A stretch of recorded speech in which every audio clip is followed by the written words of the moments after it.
The silence of deep space was not empty. It was heavy. For Elias Thorne, a senior xenogeologist stationed on Outpost Kappa 9, that silence was usually a comfort. It meant the structural integrity fields were holding. It meant the vacuum outside hadn't found a way inside.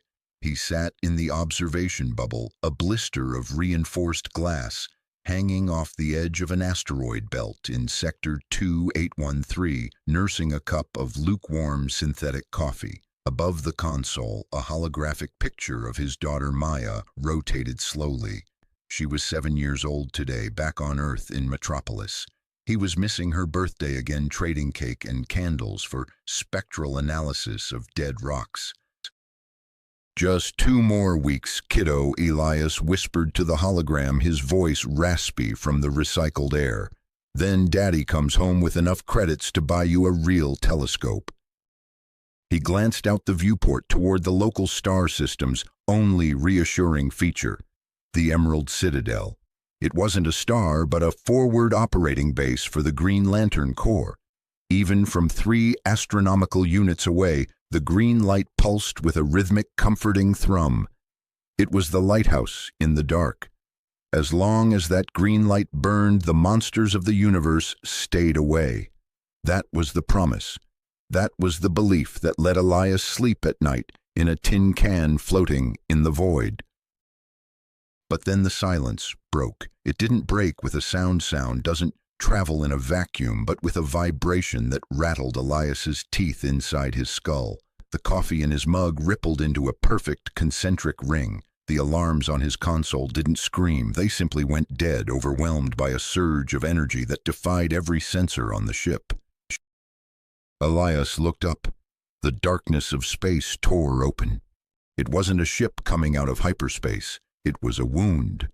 A jagged, bleeding tear in the fabric of reality itself, vomiting violet and sickly yellow static. The stars around it seemed to cringe their light, bending away from the anomaly. From that dimensional gash, something drifted out. It wasn't the sleek utilitarian metal of Earth ships, nor the crystalline elegance of the lanterns. It was a saucer, bone-white and bulbous-looking, less like a machine and more like a biological growth that had been severed from a larger host.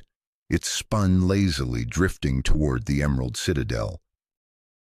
0200 to 0430, the Emperor arrives. Elias's fingers flew across his terminal, rerouting power to the long-range optical telescopes. "Come on, focus," he hissed. The image on the main screen sharpened. The saucer was damaged.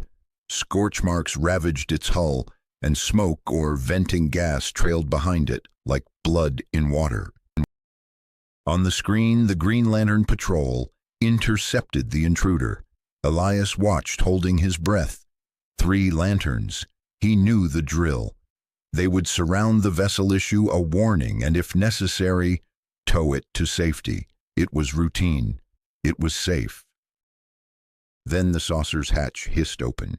A single figure floated out. It was small, diminutive even, white armored skin, purple gems glistening on its shoulders, and head, a long, powerful tail flicking behind it, with the lazy arrogance of an apex predator. It didn't wear a spacesuit. It didn't have a life support aura. It simply existed in the vacuum, comfortable, as if space itself was its throne room. The audio feed from the lantern frequency crackled through Elias's speakers. He shouldn't have been listening. It was a military frequency, but everyone out here did. Unidentified entity, the lead. Lantern's voice was boomingly authoritative. It was Kilowog's second in command, a towering alien named Vok. "You have entered protected space of the Green Lantern Corps. Identify yourself and power down your vessel immediately."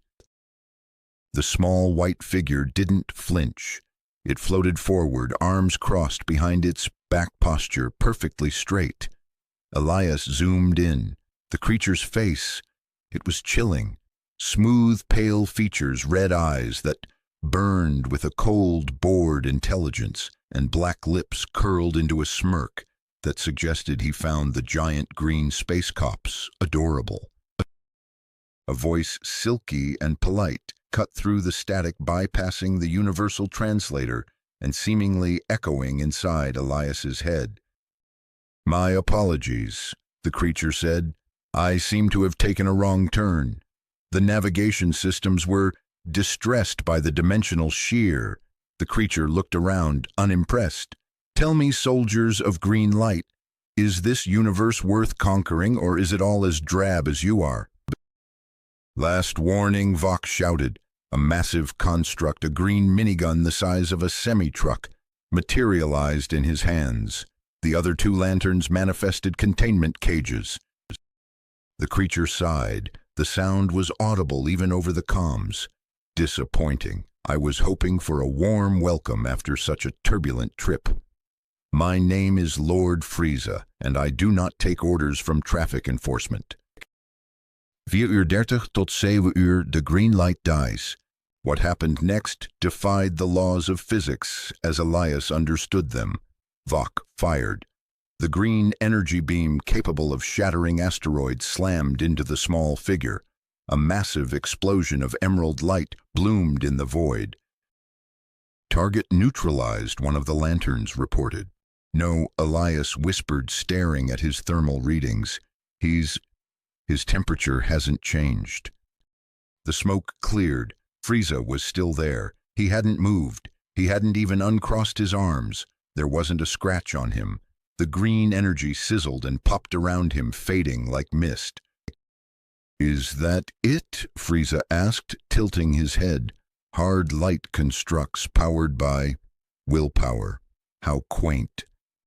Frieza uncrossed his arms. He pointed a single index finger at Vox. The tip of his finger glowed with a dark reddish-purple energy. It wasn't light, it was condensed malice. Thwip. There was no build-up, no dramatic charging sequence, just a beam of death moving faster than Elias's eyes could track. The beam punched through Vox's green shield like it was wet tissue paper. It pierced his chest armor, exited his back, and continued for 10 miles until it vaporized a passing meteor. Vox didn't even scream. The light in his ring flickered and died instantly. His body went limp, drifting in the zero gravity. The other two lanterns panicked. Man down, open fire, lethal force authorized. They unleashed hell. Hammers, missiles, dragons made of pure will, everything they had rained down on the tyrant. Frieza began to laugh. He moved through the barrage like a dancer, dodging blasts by millimeters, slapping constructs aside with his tail. He wasn't fighting, he was playing. "Too slow," Frieza taunted, appearing instantly behind the second lantern. He grabbed the lantern's head with one hand. Too fragile. With a sickening crunch that the audio sensors picked up through bone conduction, the second lantern fell. Elias gripped his console, his knuckles white. He wanted to look away, but he couldn't. The belief system he had built his life on, that the good guys always win, that the glowing green ring was the ultimate power, was being dismantled in real time by a lizard man who looked like he was barely trying. 700 to 930, Omega level threat. The last lantern, a rookie, turned to flee. He was screaming into his ring. Sector 2813 calling OA emergency code. Black, send the Guardians, send Hal Jordan, someone please. Frieza hovered, watching the fleeing lantern with the gaze of a cat, watching a mouse scurry across the kitchen floor. "You're calling for help," Frieza mused, his voice dripping with sadistic delight. "Good. Call the strongest ones you have. I need to stretch my legs before I establish my new capital." Frieza extended his hand, palm open. A small sphere of energy formed, dense, crackling, and terrifyingly heavy. He flicked his wrist. The blast caught the fleeing lantern and consumed him, but it didn't stop there. The beam continued expanding, roaring toward the Emerald Citadel, outpost itself. "No." Elias stood up, knocking his chair over. The outpost, a station the size of a small moon, fortified with ON technology, took the hit. The shields flared green for a microsecond before shattering. The explosion was silent in the void, a blossoming flower of debris and fire, but the shockwave rocked Elias's ship violently. The lighthouse was gone. The green light was extinguished. On Elias's screen, a priority alert from the Dead Lantern's ring flashed, overriding all local systems. Alert: Sector 2-813 compromised. Lantern 2-814-1. Hal Jordan notified. Threat level Omega. Unidentified hostile. Elias watched as Frieza floated amidst the burning wreckage of the outpost. The tyrant tapped a device on the side of his head, a scouter. Now Frieza muttered, his voice cold and calculating. Let's see where the real sport is. The scouter beeped rapidly. Oh, Frieza turned his red eyes, seeming to look directly through the vacuum, directly through the stars, locking onto a distant coordinate. Power level. Impressive. A cluster of high-density life forces in the next sector, and one, specifically one, radiates an energy that reminds me of home. He wasn't looking at Elias. Elias was an ant. Frieza was looking past him. Earth. Elias realized, his stomach dropping into his boots. He's looking at Earth. 9:30 to 12 o'clock. The shadow falls on Metropolis. Frieza didn't bother with his ship. He simply flared his aura, a terrifying purple flame that looked like it was burning the universe itself, and rocketed towards Sector 2-814. The sonic boom in the wake of his departure cracked the viewport of Elias's observation deck. Elias fell to the floor, gasping for air as the emergency seals hissed shut. He scrambled for the long-range transmitter. His hands shook so badly he could barely type the frequency. He had to warn them. He had to tell Metropolis. He had to tell Maya to run. Mayday, Mayday. Elias screamed into the mic, staring at the empty space where the Green Lanterns used to be. This is Outpost Kappa 9. The Citadel is gone. They're all dead. Something is coming. Something absolute. But deep down, as he watched the purple streak disappear into hyperspace, Elias knew the truth. The warning wouldn't matter. The Green Lanterns were the police of the galaxy, and this creature had swatted them like flies. What could Earth possibly do? Elias looked at the hologram of his daughter again. The smile on her face seemed fragile now, a porcelain memory about to be shattered. "Forgive me, Maya," he whispered, tears stinging his eyes. "The monsters are real, and they're here." The screen flickered. The telemetry from Earth's orbital satellites began to update. The purple streak had bypassed the outer defenses. It had bypassed the Mars station. It was entering the atmosphere. Destination: the city of tomorrow, Metropolis. And in the center of that city, a different kind of alien one who wore a red cape and stood for hope was about to meet a nightmare that didn't believe in hope at all. The newsroom of the Daily Planet was a chaotic symphony of ringing phones, clacking keyboards, and the booming baritone of Perry White. For Sarah Thorne, a junior editor trying to juggle the layout for the evening edition while keeping an eye on her 7-year-old daughter Maya, it was just another Tuesday in Metropolis. Maya sat under Sarah's desk, coloring in a picture of Superman. The drawing was crude, a blue blob, a red cape, and a big yellow S, but it represented the absolute safety that Sarah felt living in this city. Her husband Elias was out in the void of space, but here under the shadow of the Man of Steel, nothing could touch them. "Sarah, I need the layout for the mayor's speech 5 minutes ago," Perry shouted from his office. "Sending it now," Chief Sarah yelled back, hitting the enter key. She glanced down. "You doing okay, Peanut?" Maya looked up grinning. Daddy called, "Is he coming home?" "Soon, baby." 2 weeks, Sarah promised, brushing a stray hair from Maya's forehead. The floor lurched. It wasn't an earthquake. It was a singular vertical impact that felt like the building had been dropped from a crane. The tempered glass windows of the newsroom bowed inward, singing with high-tension stress before shattering into a million diamonds. The sound arrived a split second later, a thunderclap so loud it instantly deafened half the room. Sarah didn't think. She tackled Maya, curling her body around her daughter, as the ceiling tiles rained down like snow. Dust choked the air. Alarms blared, a jagged counterpoint to the screams of injured reporters. Mommy Maya shrieked, clutching Sarah's blouse. "It's okay, stay down." Sarah coughed, her eyes watering. Through the broken window, she saw it. The massive golden globe that sat atop the building, the symbol of the planet, was gone. In its place stood a figure. Sarah squinted through the dust. It was small, white, purple. It stood on the jagged stump of the rooftop structure, silhouetted against the sun. It looked bored. "People of this Metropolis," a voice amplified by no visible technology boomed across the city, vibrating in Sarah's chest cavity. "I am Lord Frieza. This planet now belongs to the Frieza Force. Please designate a representative to negotiate your unconditional surrender, preferably someone who won't die when I shake their hand." 0230 to 0500, the Red Blur and the Emperor.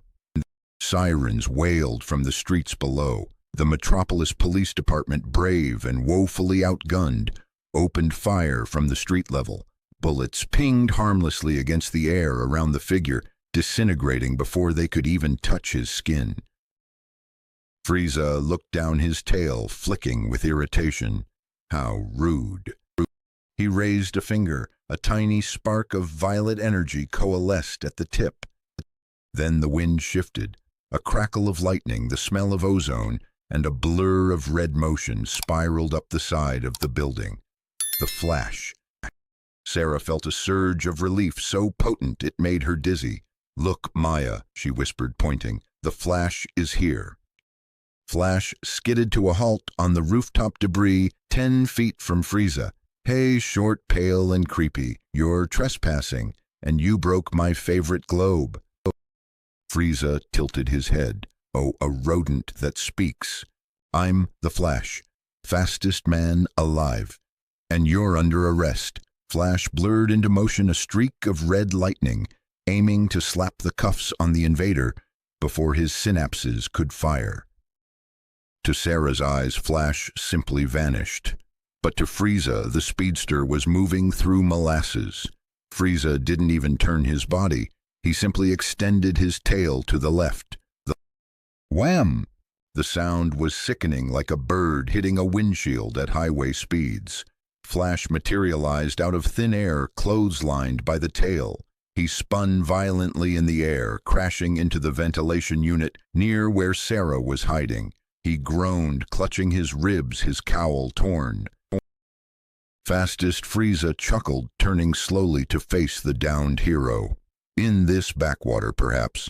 Where I come from, you wouldn't even qualify for the Ginyu Force's B team." Flash tried to vibrate his molecules to phase through the pain, but Frieza stepped on his chest. "Stay down or I'll remove your legs. I'm curious to see how fast you are without them." 0500 to 0830, Gods and Monsters. "Get away from him." The sky tore open again. 2 figures descended with the weight of avalanches. Wonder Woman's sword-drawn shield raised, slammed onto the roof, flanked by Aquaman, his trident humming with Atlantean power. "Release him," Diana commanded, her voice like iron. Frieza stepped off Flash, floating a few inches into the air. He looked at Diana with genuine curiosity. "Now this is interesting. That energy. You're not human, are you? You smell like divinity and battle." Aquaman didn't wait for dialogue. He lunged, thrusting the trident of Poseidon for the surface. Frieza caught the trident's tips between his thumb and forefinger. The shockwave of the stop blew the remaining glass out of the Daily Planet windows. Sarah screamed, covering Maya's ears. "Nice fork," Frieza sneered. He twisted his wrist. Arthur Curry, the king of Atlantis, who could lift submarines, was spun around like a rag doll and tossed off the building. Diana roared, engaging. She was faster than Arthur, more skilled than Flash. Her sword, the God Killer, slashed in a blur of Amazonian discipline. Frieza dodged left, right backhands clasped behind his back. "Good," Frieza commented as he ducked a decapitation strike. "Excellent form. Aggressive. Ruthless." He caught Diana's wrist mid-swing. The force cracked the roof beneath them. Diana's eyes widened. She struggled, her muscles straining against a grip that felt like a hydraulic press. "You fight like a Saiyan," Frieza whispered, intimately leaning in, "but you lack their explosive potential." He kneed her in the stomach. Diana gasped the air, leaving her lungs, her armor denting. Frieza followed with a tail whip that sent the Princess of Themyscira crashing through 3 floors of the Daily Planet, landing somewhere in the archiving basement. Sarah was trembling. The Justice League, the gods who protected them, were being swatted aside like children. 8:30 to 11 o'clock. The Analyst. High above the Batwing circled in stealth mode. Inside the cockpit, Bruce Wayne's eyes darted across multiple screens, processing terabytes of data per second. "Alfred, are you seeing this?" "I am afraid so, Master." Bruce Alfred's voice was tight. "The physiological readings on the entity are confusing. No magic signature, no metagene. His cellular density is off the charts." "It's not just density," Batman growled. "Look at the energy output. He's not drawing power from the sun or the Speed Force. He's generating it internally. It's a biological reactor.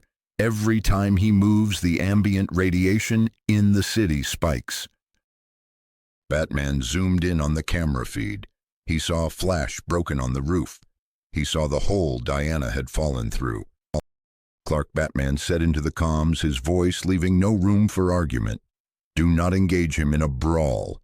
He has superior reaction times and his durability is unknown. Use range. Use the heat vision. Keep your distance." "I can't do that." Bruce Superman's voice came back calm but edged with steel.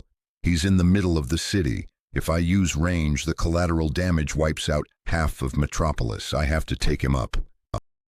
"Clark, listen to me. This isn't a normal Tuesday villain. He took down Diana in close quarters without using his hands. If you go in there..." "I see him, Bruce. I'm going in." The Batwing's sensors screamed a warning as a sonic boom shattered the clouds. Levsu tuned 40, the man of tomorrow.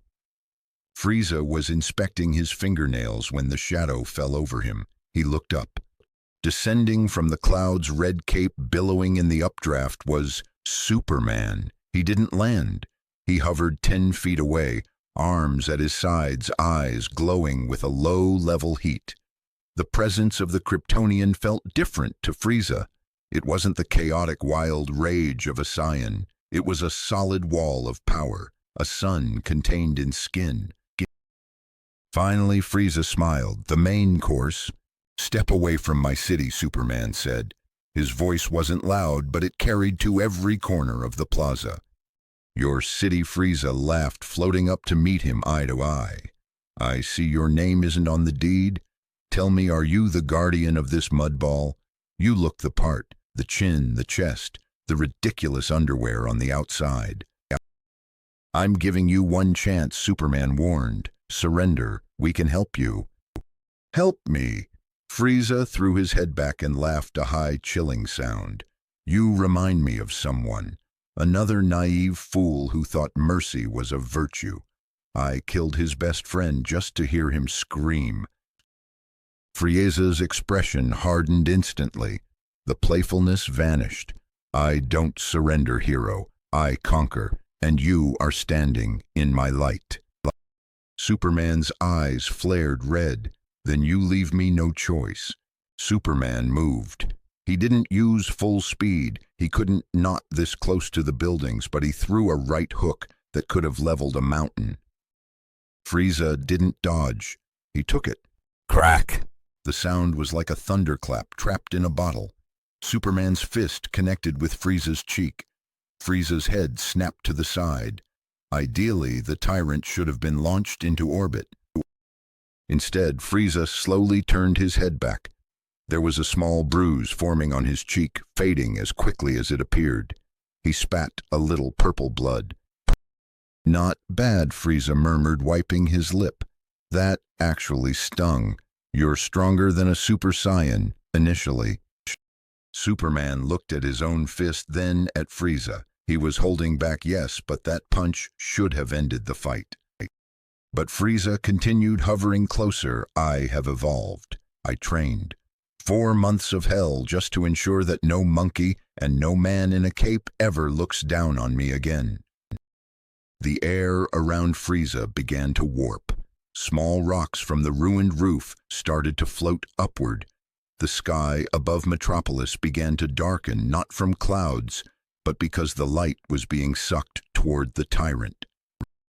Sarah, peering over the edge of her desk, felt the hairs on her arms stand up. The air tasted like metal. You think you are gold, Hero, Frieza whispered. Let me show you true luster. Frieza clenched his fists. He hunched over. A deep, guttural growl rose from his throat, escalating into a scream that shook the tectonic plates beneath the city.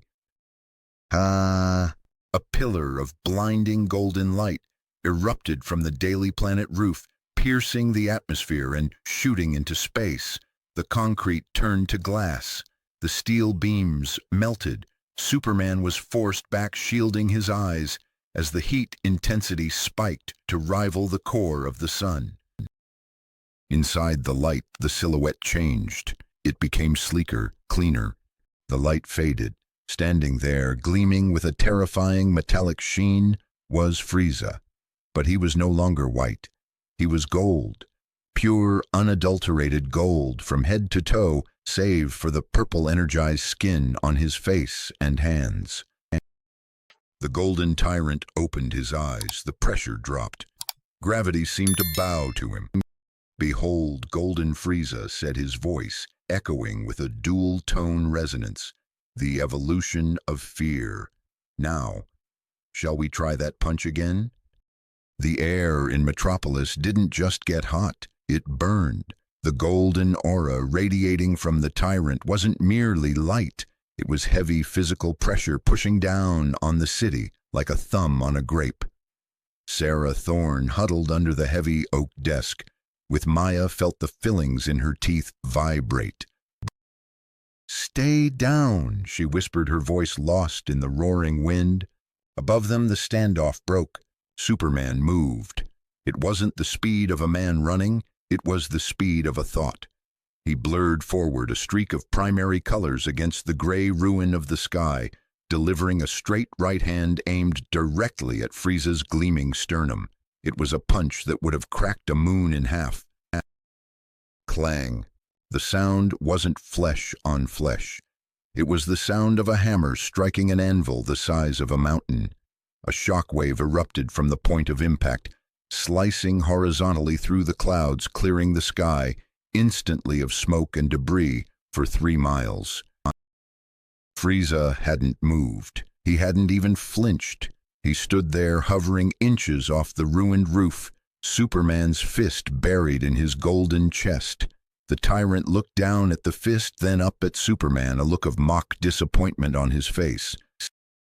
Is that it? Frieza asked, his voice smooth and terrifyingly calm. I gave you a free shot. I even lowered my guard. Superman's eyes narrowed.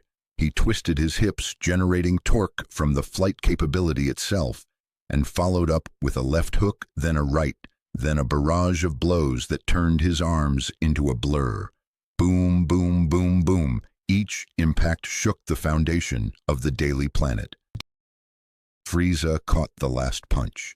He didn't block it. He caught it. his purple hand wrapped around Superman's fist, stopping the momentum instantly. "My turn," Frieza whispered. Frieza twisted his hips, a mirror of Superman's motion, but tighter, more vicious, and drove his knee into Superman's stomach. Crack! Superman gasped. The air was forced out of his lungs. The blow sent him rocketing upward, smashing through the invisible ceiling of the sound barrier. He flew up, becoming a speck in the stratosphere.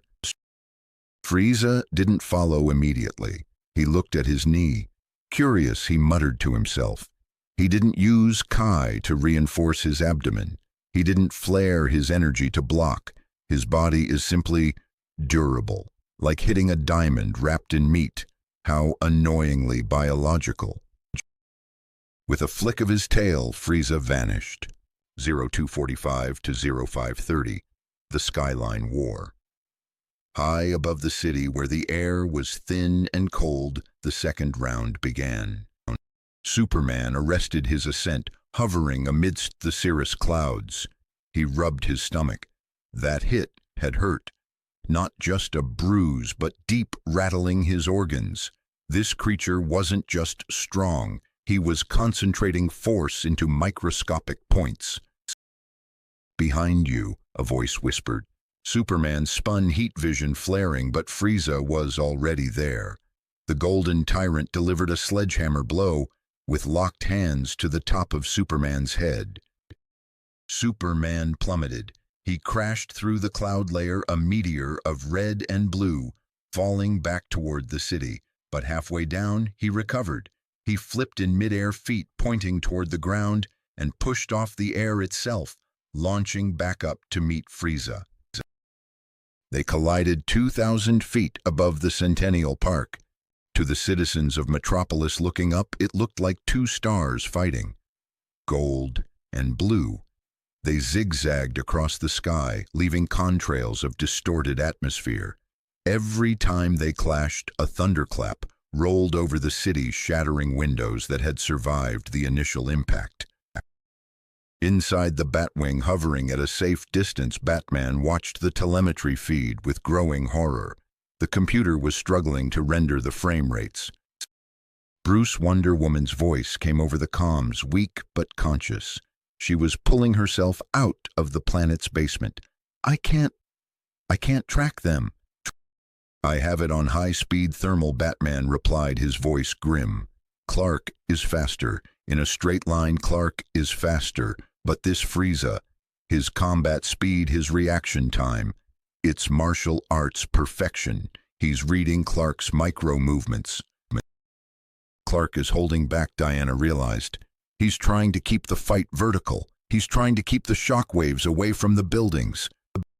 "And he's losing because of it," Batman noted. "Look." On the screen, Frieza landed a tail whip across Superman's face. Superman tumbled backward, but instead of correcting immediately, he twisted his body to catch a falling piece of a satellite that had been clipped by the energy discharge, preventing it from hitting a bridge.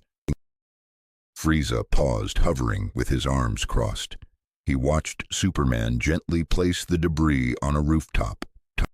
"Oh," Frieza said, a cruel smile spreading across his face. "I see now." 0530 to 0815, the weaponization of mercy. Frieza descended slowly, stopping level with the top of the LexCorp tower.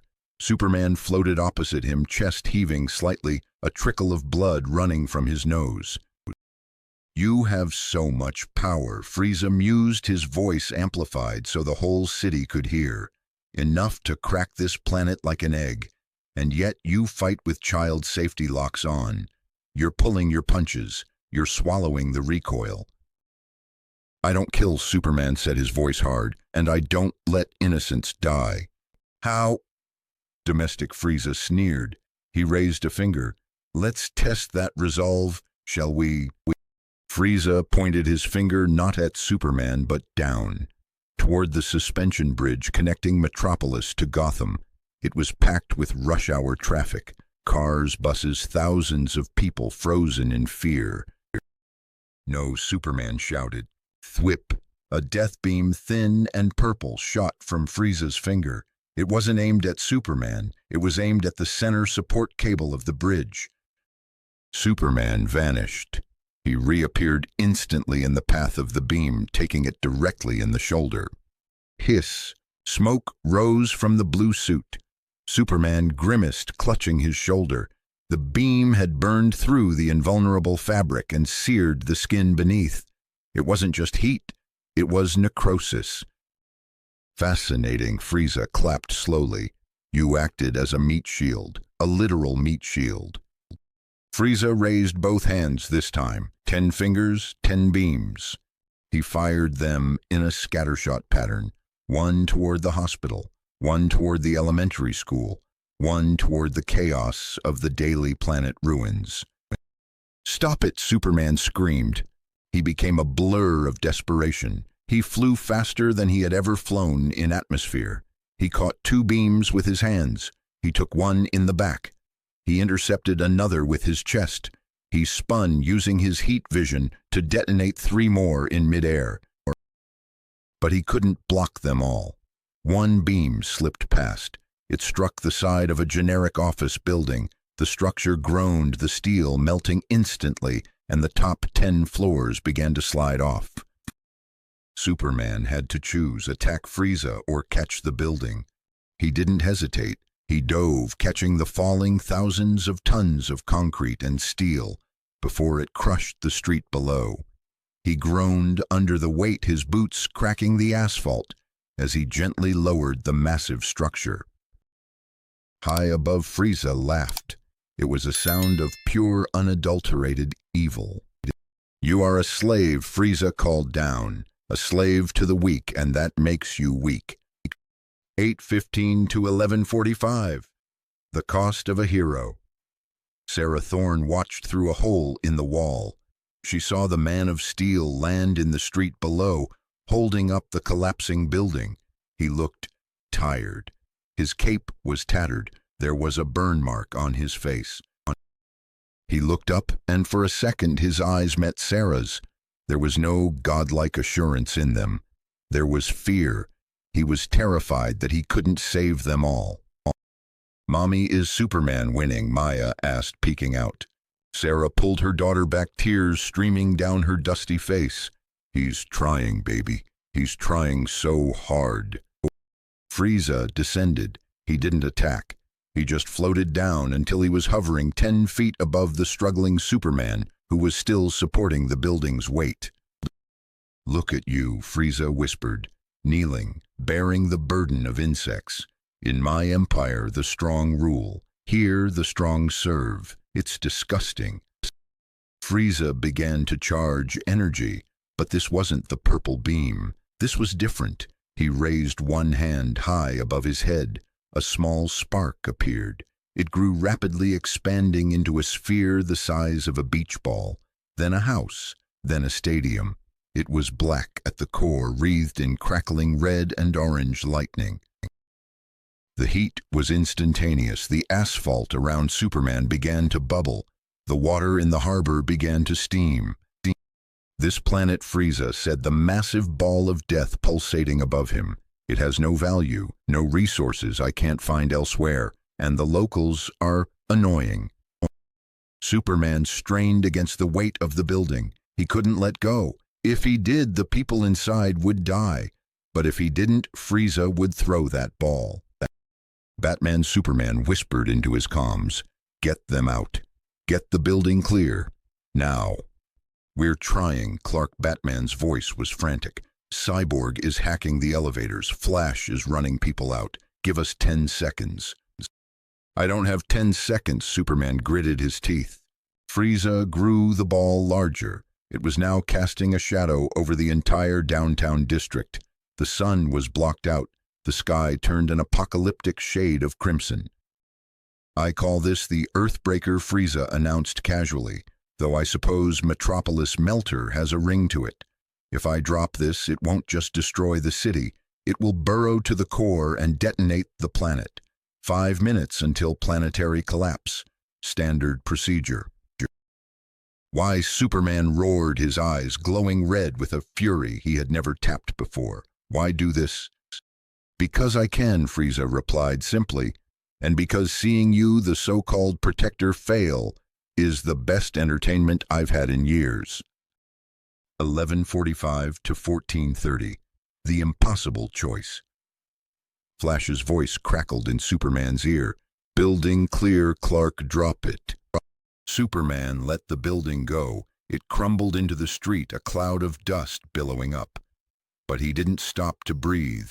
He shot upward like a bullet, aiming straight for the massive energy sphere. Oh, Frieza watched him come. You think you can push it back? Adorable. Frieza flicked his wrist downward. The death ball descended. It was heavy, heavier than the moon. Superman slammed into the bottom of the sphere, his hands pressing against the sizzling energy. His skin began to blister instantly. The sheer mass of it pushed him down. He roared, every muscle in his Kryptonian physiology straining to the breaking point. He wasn't just lifting a weight, he was fighting the kinetic will of a galactic tyrant. He slowed it down. He stopped it hovering 500 feet above the city. Impressive, Frieza admitted, but can you hold it while I do this? Frieza pointed 2 fingers at Superman's exposed chest, the only thing between the death ball and the city. Thwip, thwip, thwip. 3 death beams slammed into Superman, one in the left knee, one in the right shoulder, one grazing his ribs. Superman screamed. His flight faltered. The death ball slipped lower, crushing a skyscraper spire. Don't you get it? Frieza laughed, ascending higher, looking down at the struggling hero. You can't save them. You can't beat me and save them at the same time. You have to choose. Let go of the ball and fight me, or hold the ball and die like a dog. Superman looked down. Through the red haze of pain, through the blinding light of the energy sphere, he saw the streets. He saw the people freezing, looking up at their doom. He saw Sarah Thorne holding Maya in the ruins of the Daily Planet. He couldn't let go. I choose. Superman gasped, blood spraying from his mouth. He looked up at Frieza, his eyes burning with a sad, terrible resolve. I choose them. He didn't fly at Frieza, he flew into the ball. What Frieza blinked, Superman dove into the chaotic energy of the death ball. He wasn't pushing it away, he was absorbing it. He was using his own body as a solar battery to overcharge and contain the explosion. No, Batman shouted over the comms. Clark, that much energy will kill you. It's unstable exotic matter. Take care of them, Bruce. Superman's voice was calm. Take care of the world. And then the sky went white. 1430 to 1580, the silence after the storm. The explosion didn't happen on the ground. It happened inside the sphere. The death ball imploded, collapsing in on itself as Superman drew the energy into his own cells. There was a flash of light so intense that shadows were burned into the pavement. Then silence. Sarah opened her eyes. The giant ball of death was gone. The golden tyrant was still floating there, looking annoyed.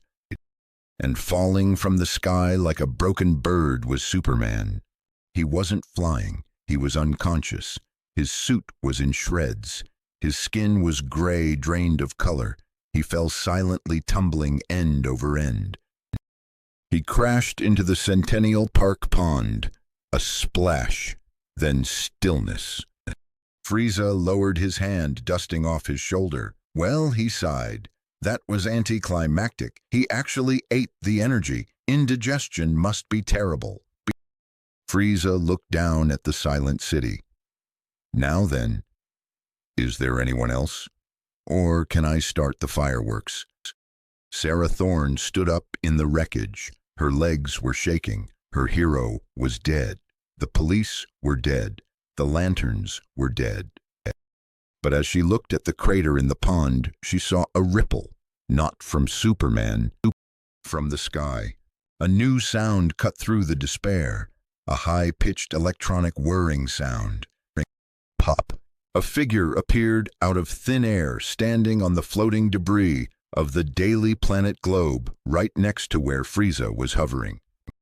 He wore an orange guy. He had spiky black hair that defied gravity, and he had 2 fingers pressed to his forehead. "Man," the new stranger said, looking around at the devastation, "I turn my back for 5 minutes and you wreck a whole new universe. You really need a hobby, Frieza." Frieza froze. His tail stopped flicking. His golden aura flickered. For the first time since he arrived, the Emperor of the Universe looked terrified.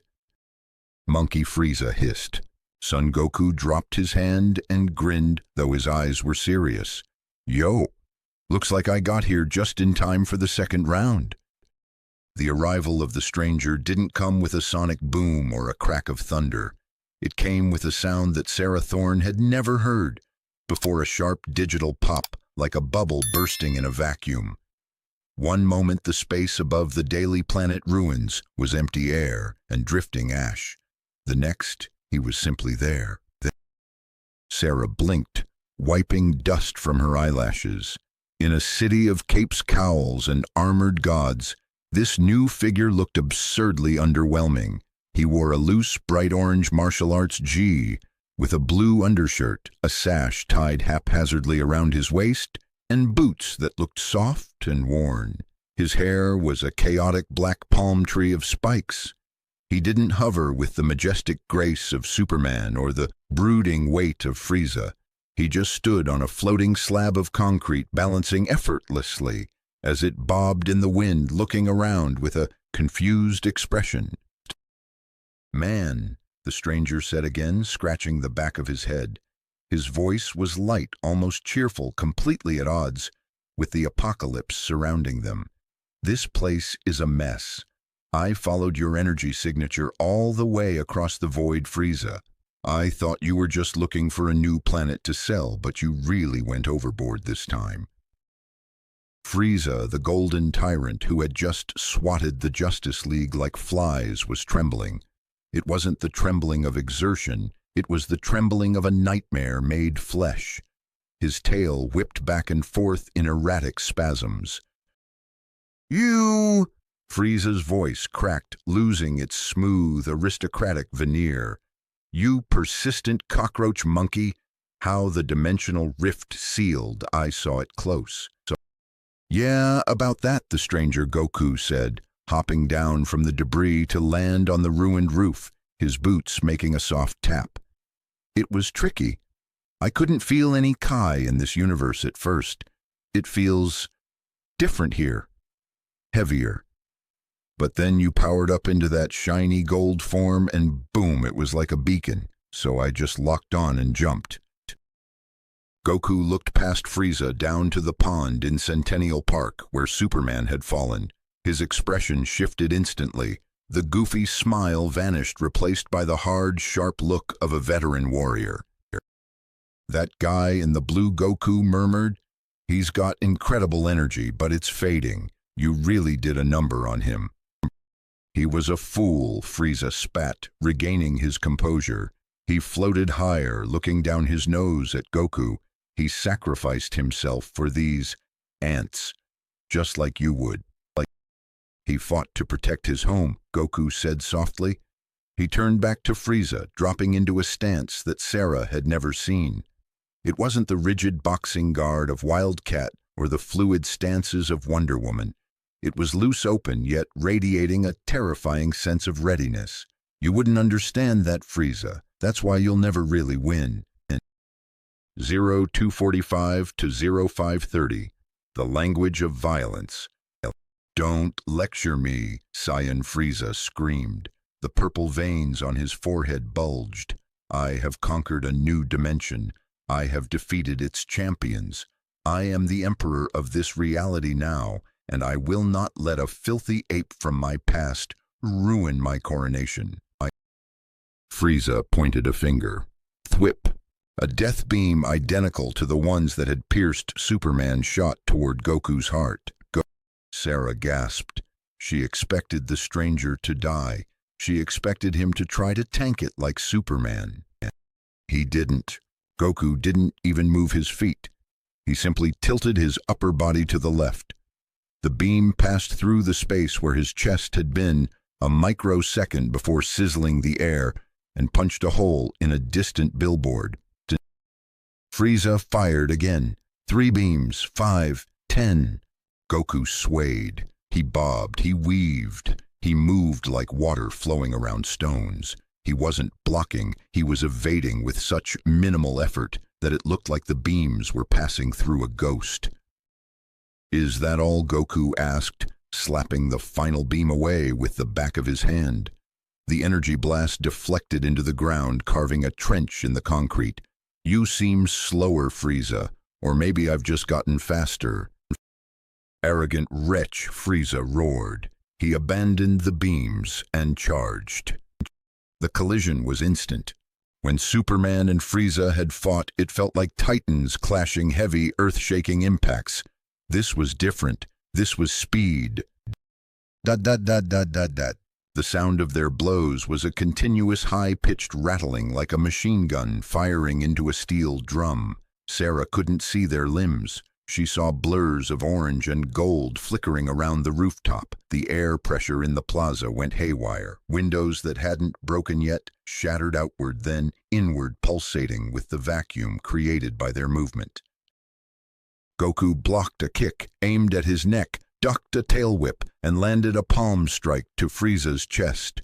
The impact didn't send Frieza flying miles away. It sent a shockwave through Frieza's body, visible as a ripple in his golden armor. Frieza coughed, stumbling back. "You're not using your full power," Frieza hissed, wiping his mouth. "You're mocking me." "I'm just warming up," Goku said, bouncing on the balls of his feet. "Different universe, different gravity. Took me a second to adjust." 0530 to 0845. The League watches. In the Batwing, Bruce Wayne sat in stunned silence. The telemetry on his screens was useless. The fight was generating data, but it didn't make sense. Alfred Batman said, his voice low. "Are you recording this?" "I am trying," Sir Alfred replied, "but the sensors can barely track them. The new combatant, he has no heartbeat." No heartbeat. "He has a rhythm, sir, but it's not pumping blood. It's vibrating. His entire cellular structure is in a state of constant, high-frequency vibration, and the energy output. Bruce, he's not just hitting Frieza. He's projecting force out of his body without physical contact." On the screen, Batman watched as Goku threw a punch from 10 feet away. A blast of unseen pressure, what the Saiyan called Ki, slammed into Frieza, knocking the tyrant into a wrecked bus. Telekinesis Wonder Woman asked, her voice rasping over the comms. She was limping out of the Daily Planet lobby, leaning on a piece of rebar. She looked up at the aerial ballet. "No, it's pure spirit, pure martial intent made manifest. I've only seen this in the oldest texts of the gods." "He fights like a dancer," Diana observed, watching Goku flip over a massive energy blast. "But his strikes, they lack the weight of Clark's. He's relying on speed and precision. But can he hurt him? Can he actually hurt that golden form?" As if to answer her question, Frieza exploded from the wreckage of the bus. He wasn't playing anymore. His aura flared, turning the surrounding rubble into molten slag. "Enough warm-ups," Frieza shrieked. "Die!" Frieza flew straight up, stopping high above the city. He spread his arms. Thousands of purple energy spheres manifested around him, filling the sky like a constellation of death. "Hellzone grenade!" Frieza laughed. "Let's see you dodge rain." He brought his arms down. The energy spheres rained onto the city. 845 to 1200, the golden ceiling. Crap, Goku looked around. The blasts weren't just aiming for him. They were carpet bombing the entire area. Goku vanished. He reappeared next to Sarah and Maya under the desk. Sarah flinched, clutching her daughter. Hi, Goku said quickly, placing 2 fingers on his forehead. Hang on tight. Pop. The world twisted. Sarah felt her stomach turn inside out. In a blink, they were on a rooftop 3 miles away, safe from the bombardment. Pop. Goku was back in the fight. Pop. He was grabbing a family from a car on the bridge. Pop. He was pulling a police officer out of a burning alley. In the span of 3 seconds, Goku teleported 40 times, moving the immediate civilians out of the kill zone. When the energy rain finally struck the plaza, detonating with the force of a tactical nuke, the area was empty. Goku hovered above the smoke, panting slightly. Okay, that took a bit of energy. Frieza descended through the smoke, looking pristine. How noble. Wasting your stamina saving the livestock. You haven't changed, Goku. You're still soft. Frieza blurred forward. This time he was faster, much faster. He caught Goku with a knee to the gut.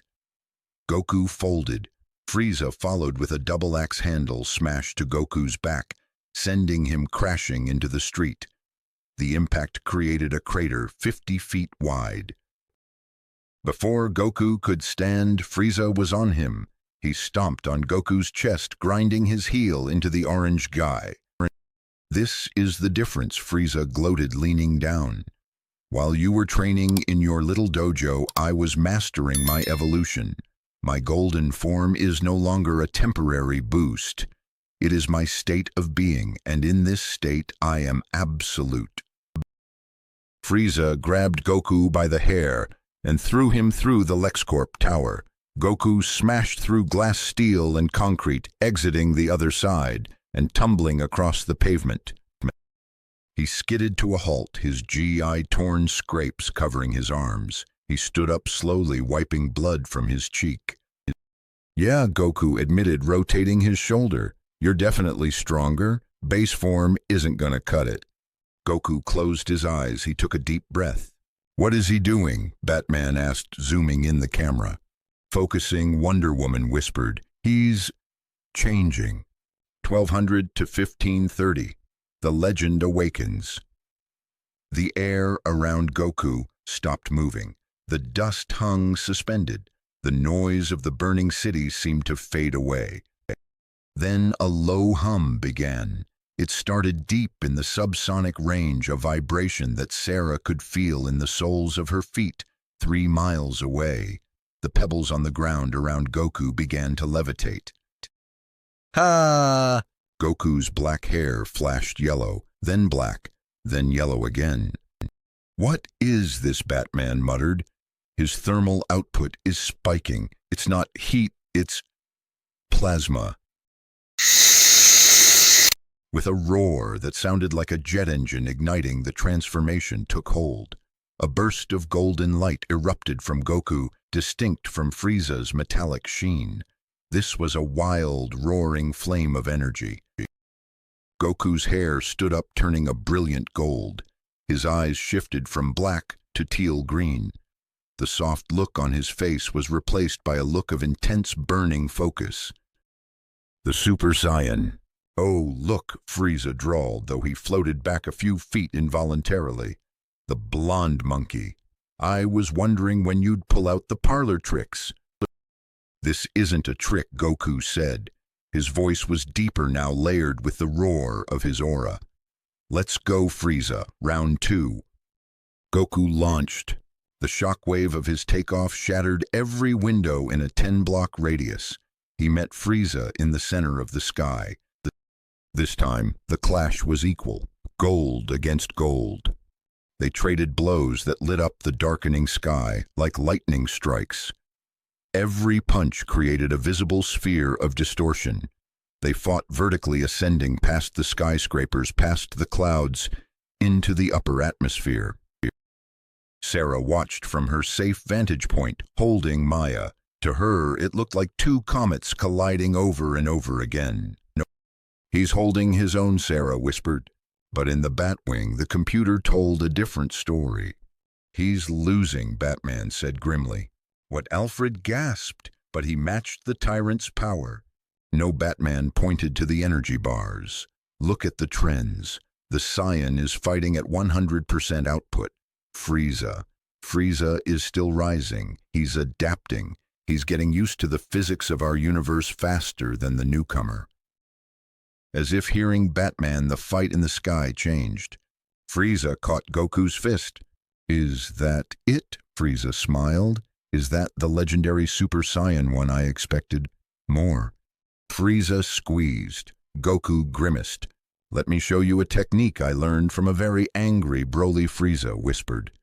Frieza's aura spiked, turning from gold to a blinding white-hot intensity. He headbutted Goku. Crack. Goku fell back stunned. Frieza spun his tail glowing with energy and whipped Goku across the midsection. The blow cut through the Super Saiyan aura like a knife.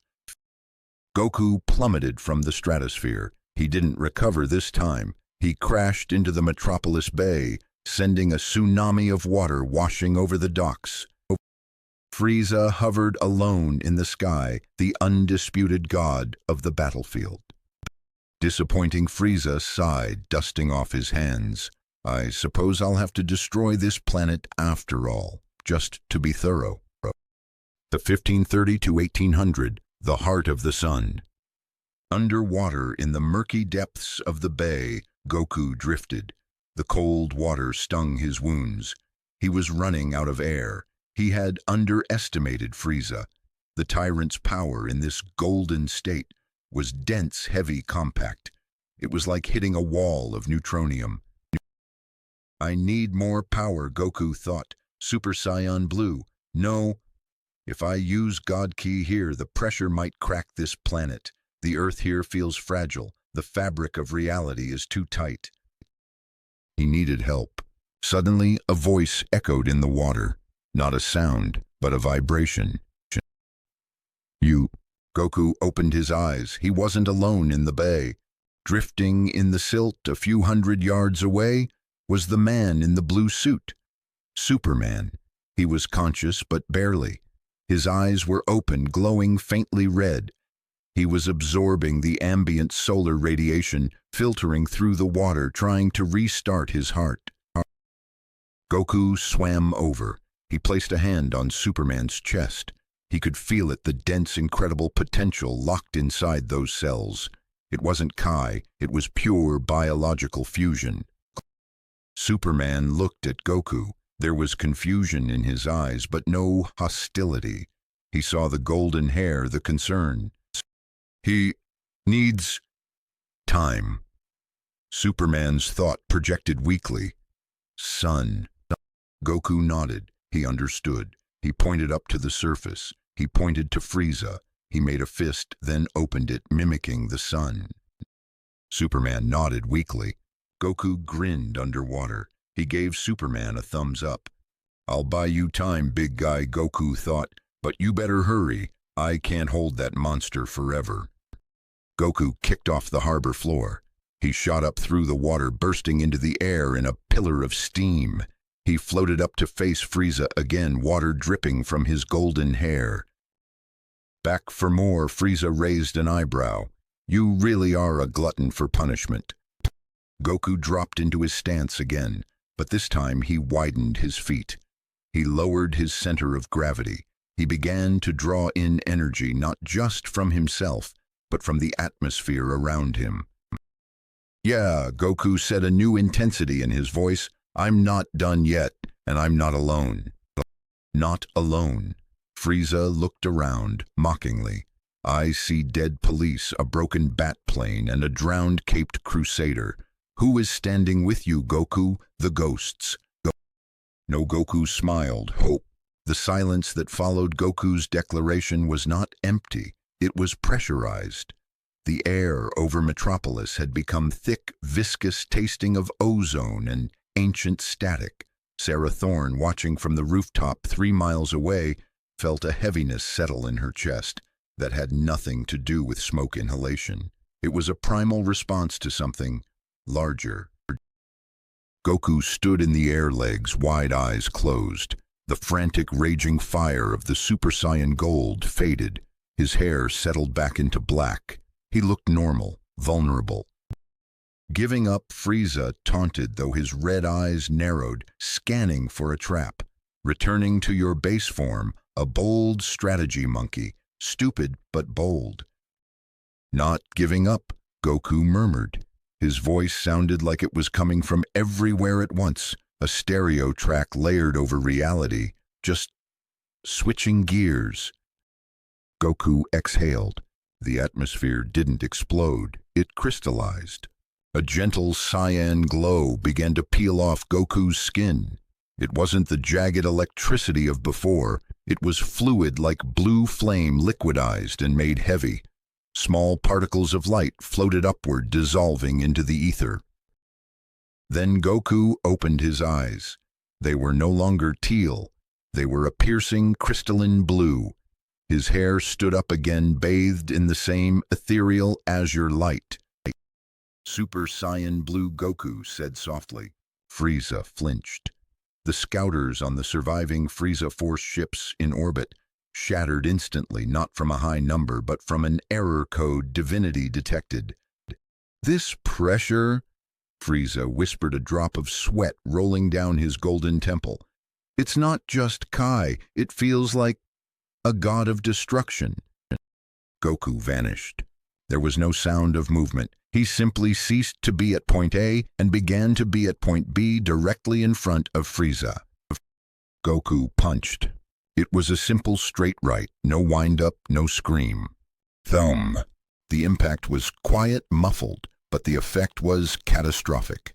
Frieza's eyes bulged. The golden armor on his chest caved in. A shockwave of blue energy passed through his body, exiting his back and parting the clouds for 100 miles in a perfect straight line. Frieza gasped, spitting purple blood.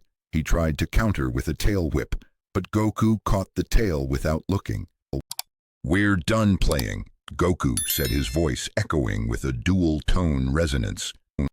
Goku spun Frieza by the tail and slammed him downward, but he didn't let him hit the ground. Goku teleported below him and kicked him back up. Pop. Above him, sledgehammer blow, pop, left side. Kidney shot, pop, right side. Elbow to the jaw. It was a massacre. The golden tyrant who had humbled the Justice League was being bounced around the sky like a ping-pong ball. 03-15-06-45, the broken sky. In the Batwing, the sensors were flatlining. Master Bruce Alfred's voice trembled. The energy signature from the Cyan. It's completely gone. No, Batman corrected, staring at the optical feed. It's not gone, it's just contained. He's not leaking energy anymore. Every ounce of power is staying inside his body until the moment of impact. It's perfect efficiency. Batman watched the beatdown. It was technically flawless, but Batman was a strategist and he saw what the Cyan didn't. He's burning through it too fast, Batman noted. Look at the tremors in his hands between strikes, and look at Frieza. Frieza was taking a beating, yes. His face was bruised, one eye swollen shut, his tail kinked. But he was laughing. Between coughs of blood, Frieza was giggling. Goku landed a devastating kick to Frieza's midsection, sending the tyrant crashing into the skeletal remains of the LexCorp tower. Goku paused, hovering, breathing hard. The blue aura flickered. "What's so funny?" Goku asked. Frieza pulled himself out of the rubble. He dusted off his shoulder, his golden form shining brighter than before. "You mortals," Frieza rasped, grinning with bloody teeth. "You rely so much on bursts, on moments. But I am an endurance predator." Frieza spread his arms. The golden light intensified, turning harsh and jagged. "You're strong, Goku. Maybe stronger than me in raw output. But you're fighting in a universe made of glass. I can feel you holding back. You're afraid to break this world." Frieza pointed at the ground. "I have no such compunctions." Frieza didn't fire a beam. He simply released his aura, all of it. The gravity in Metropolis inverted. Cars, debris, and bodies began to float upward. The pavement cracked, exposing the sewers. The buildings that were still standing began to groan and twist as the physical laws of the area were rewritten by Frieza's sheer malevolent pressure. "If I can't beat you," Frieza screamed, "I'll just shake this planet until it falls apart." 0645 to 1030. The Return of the King.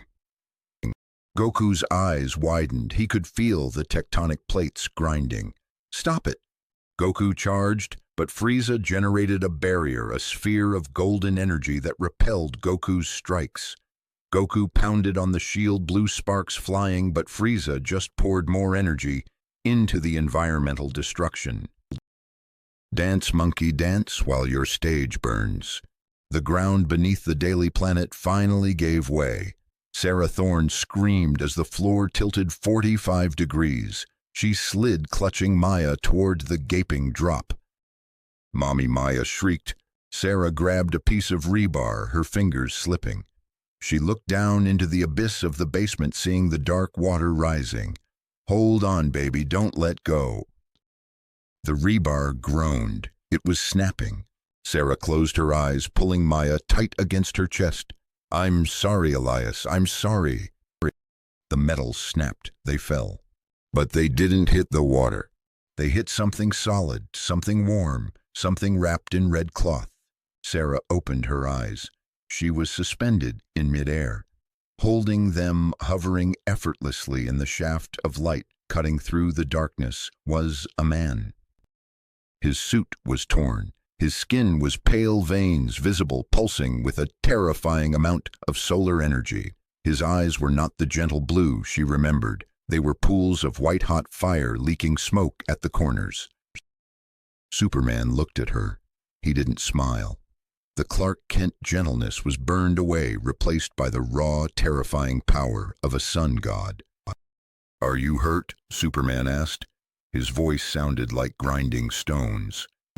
"No," Sarah stammered. "Superman, you—" "Get to the subway tunnels," Superman commanded. "Go north, do not stop." He flew them up gently, setting them down on stable ground 2 streets away. Then he turned back toward the golden light. He didn't fly, he launched. The sonic boom destroyed what was left of the street. The 1030 to 1400. The hammer and the anvil. Goku was hammering on Frieza's barrier, frustration mounting. "Come out and fight me." "Why?" Frieza sneered from inside his bubble. "I'm winning." Then the red blur arrived. Superman didn't stop to talk. He didn't assess the situation. He hit the barrier. The crack! The sound was louder than anything that had come before. Superman hit the golden energy shield, with both fists moving at a velocity that turned the air around him into plasma. The shield didn't just break, it shattered like glass. Frieza's eyes widened in genuine shock. "What?" Superman's hand closed around Frieza's throat. "You," Superman growled. His heat vision flared, 2 beams of concentrated solar fury drilling into Frieza's face at point-blank range. Frieza screamed. It was a sound of genuine pain. The heat vision was burning through the golden shell, searing the purple skin beneath. Frieza panicked. He raised his hands and blasted Superman in the chest with a double point-blank energy wave. Boom! Superman was blown back, skidding across the sky, his chest smoking, but he stopped himself, snarling, and prepared to dive again. Goku floated next to him. "Whoa, you okay, big guy? You look hot." "I overloaded my cells," Superman said, not taking his eyes off Frieza. "I have about 10 minutes before I burn out. We need to end this." "He's tough," Goku said, wiping blood from his lip. "His defense is crazy, and he fights dirty." "I know," Superman said. "He doesn't care about collateral damage. That's his weakness." "How is that a weakness?" Goku asked. "Because he thinks it makes him safe," Superman said. "He thinks I won't go all out because I'm afraid of breaking the city." Superman turned to Goku. "Can you hit him? I mean really hit him, with everything?" "Yeah," Goku nodded, "but he dodges. And if I miss, I might blow up the continent. He won't dodge, Superman said. The resolve in his voice was terrifying. I'll make sure of it. 1400 to 1745. The ultimatum. Frieza recovered, panting. His face was scorched. His ego was bruised. He looked at the two warriors hovering opposite him, the glowing blue Saiyan and the burning Kryptonian. 2 against 1, Frieza laughed nervously. How very heroic. You invaded my planet, Superman said. You killed my friends. And I'll kill you too, Frieza shrieked. Frieza raised his hand high. The death ball he had threatened earlier began to form again. But this time it wasn't just energy. He was pulling the very atmosphere into it. The clouds swirled into the vortex. The oxygen was being sucked out of the city. I'm done with this game, Frieza roared. I'm going to vaporize this entire solar system. Try catching this. The ball grew exponentially. It was red-black and crackling with purple lightning. It was the size of the moon. He's insane, Goku said, powering up. If he drops that this close, he'll die too. He can survive in space, Superman realized. He doesn't need air. He plans to survive the blast. Batman's voice cut through the comms. Clark, the energy density of that sphere is critical. If it touches the crust, the chain reaction will shatter the tectonic plates. Earth will be gone in 4 seconds. How do we stop it? Wonder Woman asked. You can't push it back, Batman said. It's too heavy. You have to destroy the source. You have to kill Frieza before he throws it. But he's behind the ball, Goku yelled. I can't get a clear shot. Frieza laughed, hiding behind the massive sphere of death.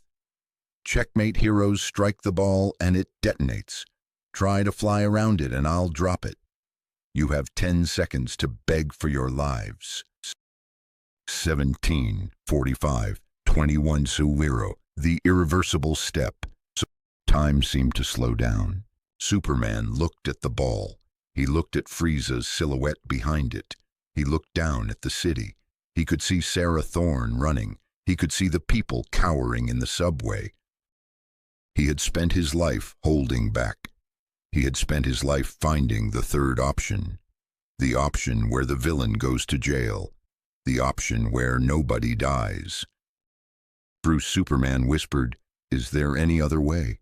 No, Batman said. The word was heavy final. The Phantom Zone projector is gone. The magic users are out of range. Clark, it's him or us.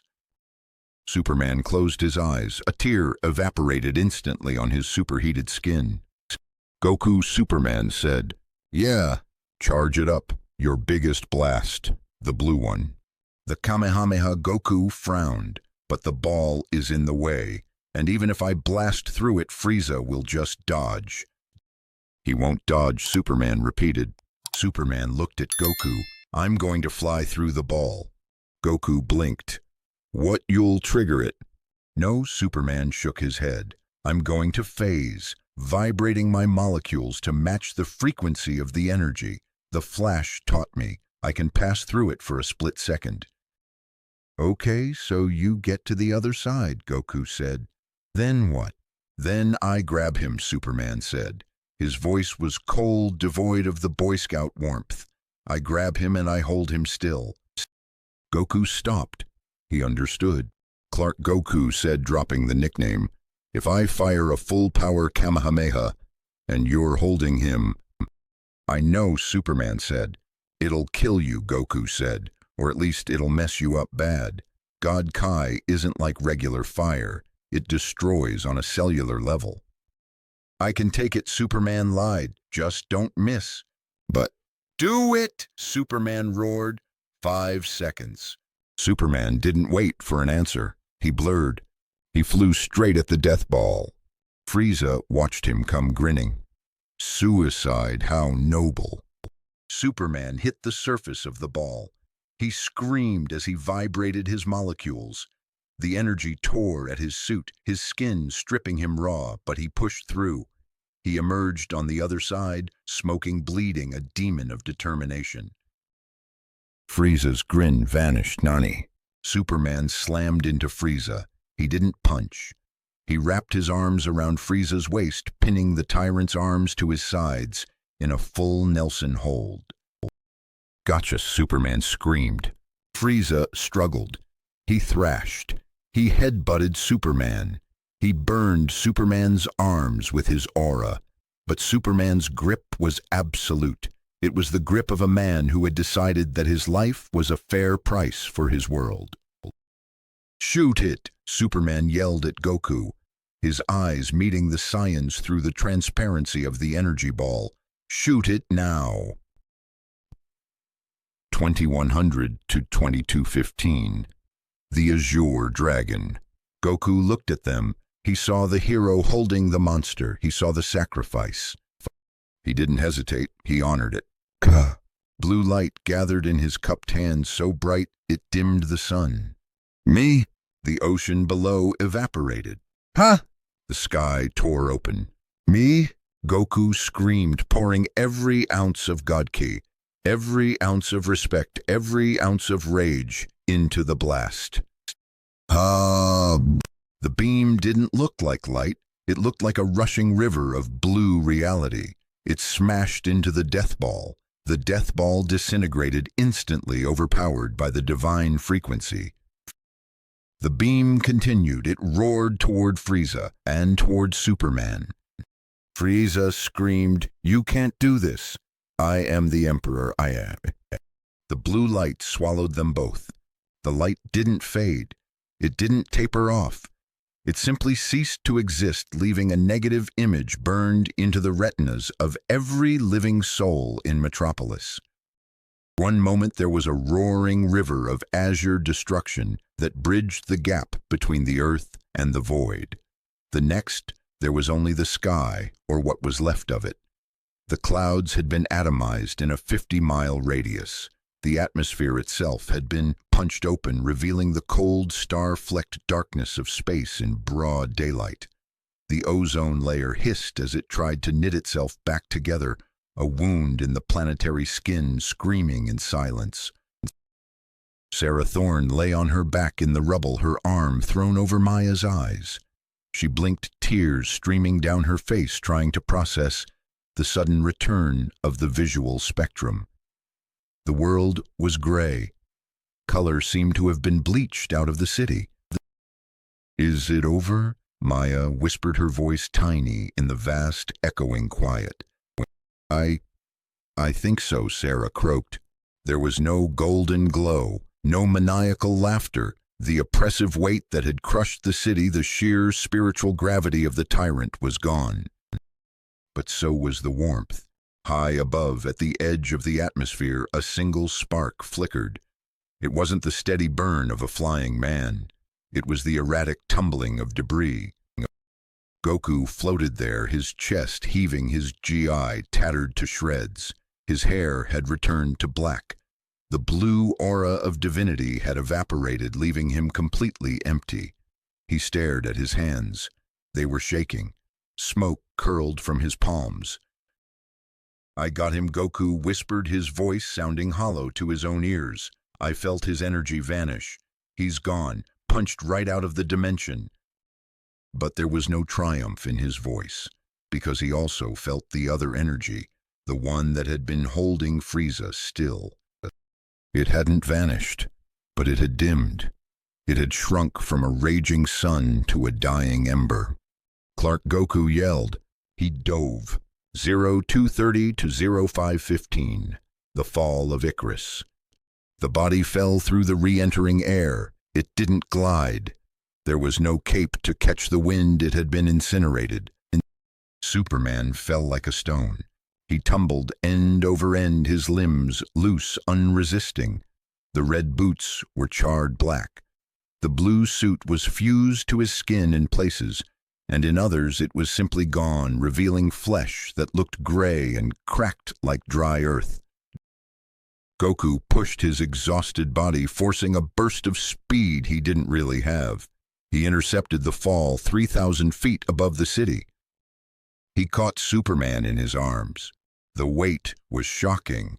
Not physical weight Goku could lift mountains, but the dead weight of a life that had given everything. The impact of catching him knocked the wind out of Goku. "Hey," Goku gasped, slowing their descent. "Hey, big guy, wake up, we won." Superman didn't answer. His head lolled back against Goku's shoulder. His eyes were half open, but they were rolled back, showing only the whites. His breath came in shallow, ragged hitches like a broken bellows. "Come on," Goku pleaded, panic creeping into his voice. "Don't do this. You're tough. You took hits from Frieza. You can take a Kamehameha. It's just energy." But deep down, Goku knew God Kai wasn't just energy. It was the power of destruction and creation. It didn't just burn, it erased. And Superman had hugged it. He had wrapped his body around Frieza and forced the beam to pass through him to get to the tyrant. Goku landed in the center of Centennial Park. The ground was glassed over, slick and hot. He laid Superman down gently on a patch of surviving grass. "Hang on," Goku said, pressing his hand to Superman's chest. "I can share some Kai. I can jumpstart you." He tried to push energy into the Kryptonian, but it was like pouring water into a sieve. Superman's body wasn't accepting it. The cells were traumatized, vibrating at a chaotic frequency that rejected foreign power. "No," Goku whispered. 0515 to 0800. The diagnosis. The sound of engines cut through the silence. The Batwing, smoking and flying on one turbine, touched down vertically in the park. The canopy blew off before the landing gear even locked. Batman hit the ground running. He didn't run like a superhero, he ran like a panicked father. He skidded to a halt beside Goku, his cowl torn, exposing a bruised jaw. "Get away from him," Batman snarled, shoving Goku aside. It was a futile gesture. Goku could have stood like a statue, but Goku let himself be moved. He stepped back, head bowed. Batman knelt. He pulled a medical scanner from his belt. His hands, usually steady enough to perform surgery in a hurricane, were trembling. "Clark," Bruce whispered. "Clark, report." No response.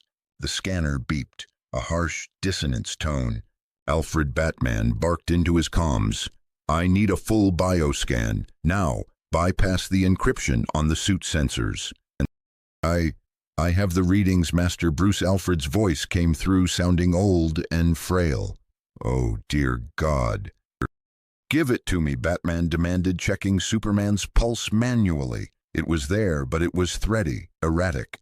"Cellular saturation," Alfred read. "His solar battery. It's gone, sir. The energy reserves are depleted to 0. But it's worse. The radiation he absorbed, the blue energy, it has permeated his cellular matrix. It's acting like a pathogen." "Is it kryptonite radiation?" "No, sir. It's entropy. His cells are forgetting how to bond. They are undergoing rapid apoptosis. He's not healing, Master Bruce. He's unraveling." Batman froze. He looked at the burns on Superman's chest. They weren't healing. Usually, under the yellow sun wounds on the Man of Steel, would already be closing. These were static, gray, dead. Wonder Woman landed next. She was limping, holding her side, her golden armor battered. She saw Superman. She saw Batman's frozen posture. She dropped her sword. It clattered on the glassed pavement. "Hera, help us," she breathed. She fell to her knees on the other side of Clark, reaching out to touch his face. "He's so cold." "Bruce, why is he so cold?" 8 o'clock to 11:30. The witness. Sarah Thorne stumbled into the park. She had walked the 3 miles from the crash site carrying Maya when the girl got too tired running on pure adrenaline. She needed to know. The news feeds were dead. The city was silent. She had to know if the Savior was alive. She saw the circle, the orange-clad stranger standing apart looking at his feet.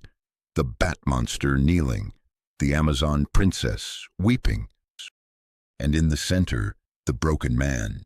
Sarah stopped. She put a hand over Maya's eyes. "Don't look, baby."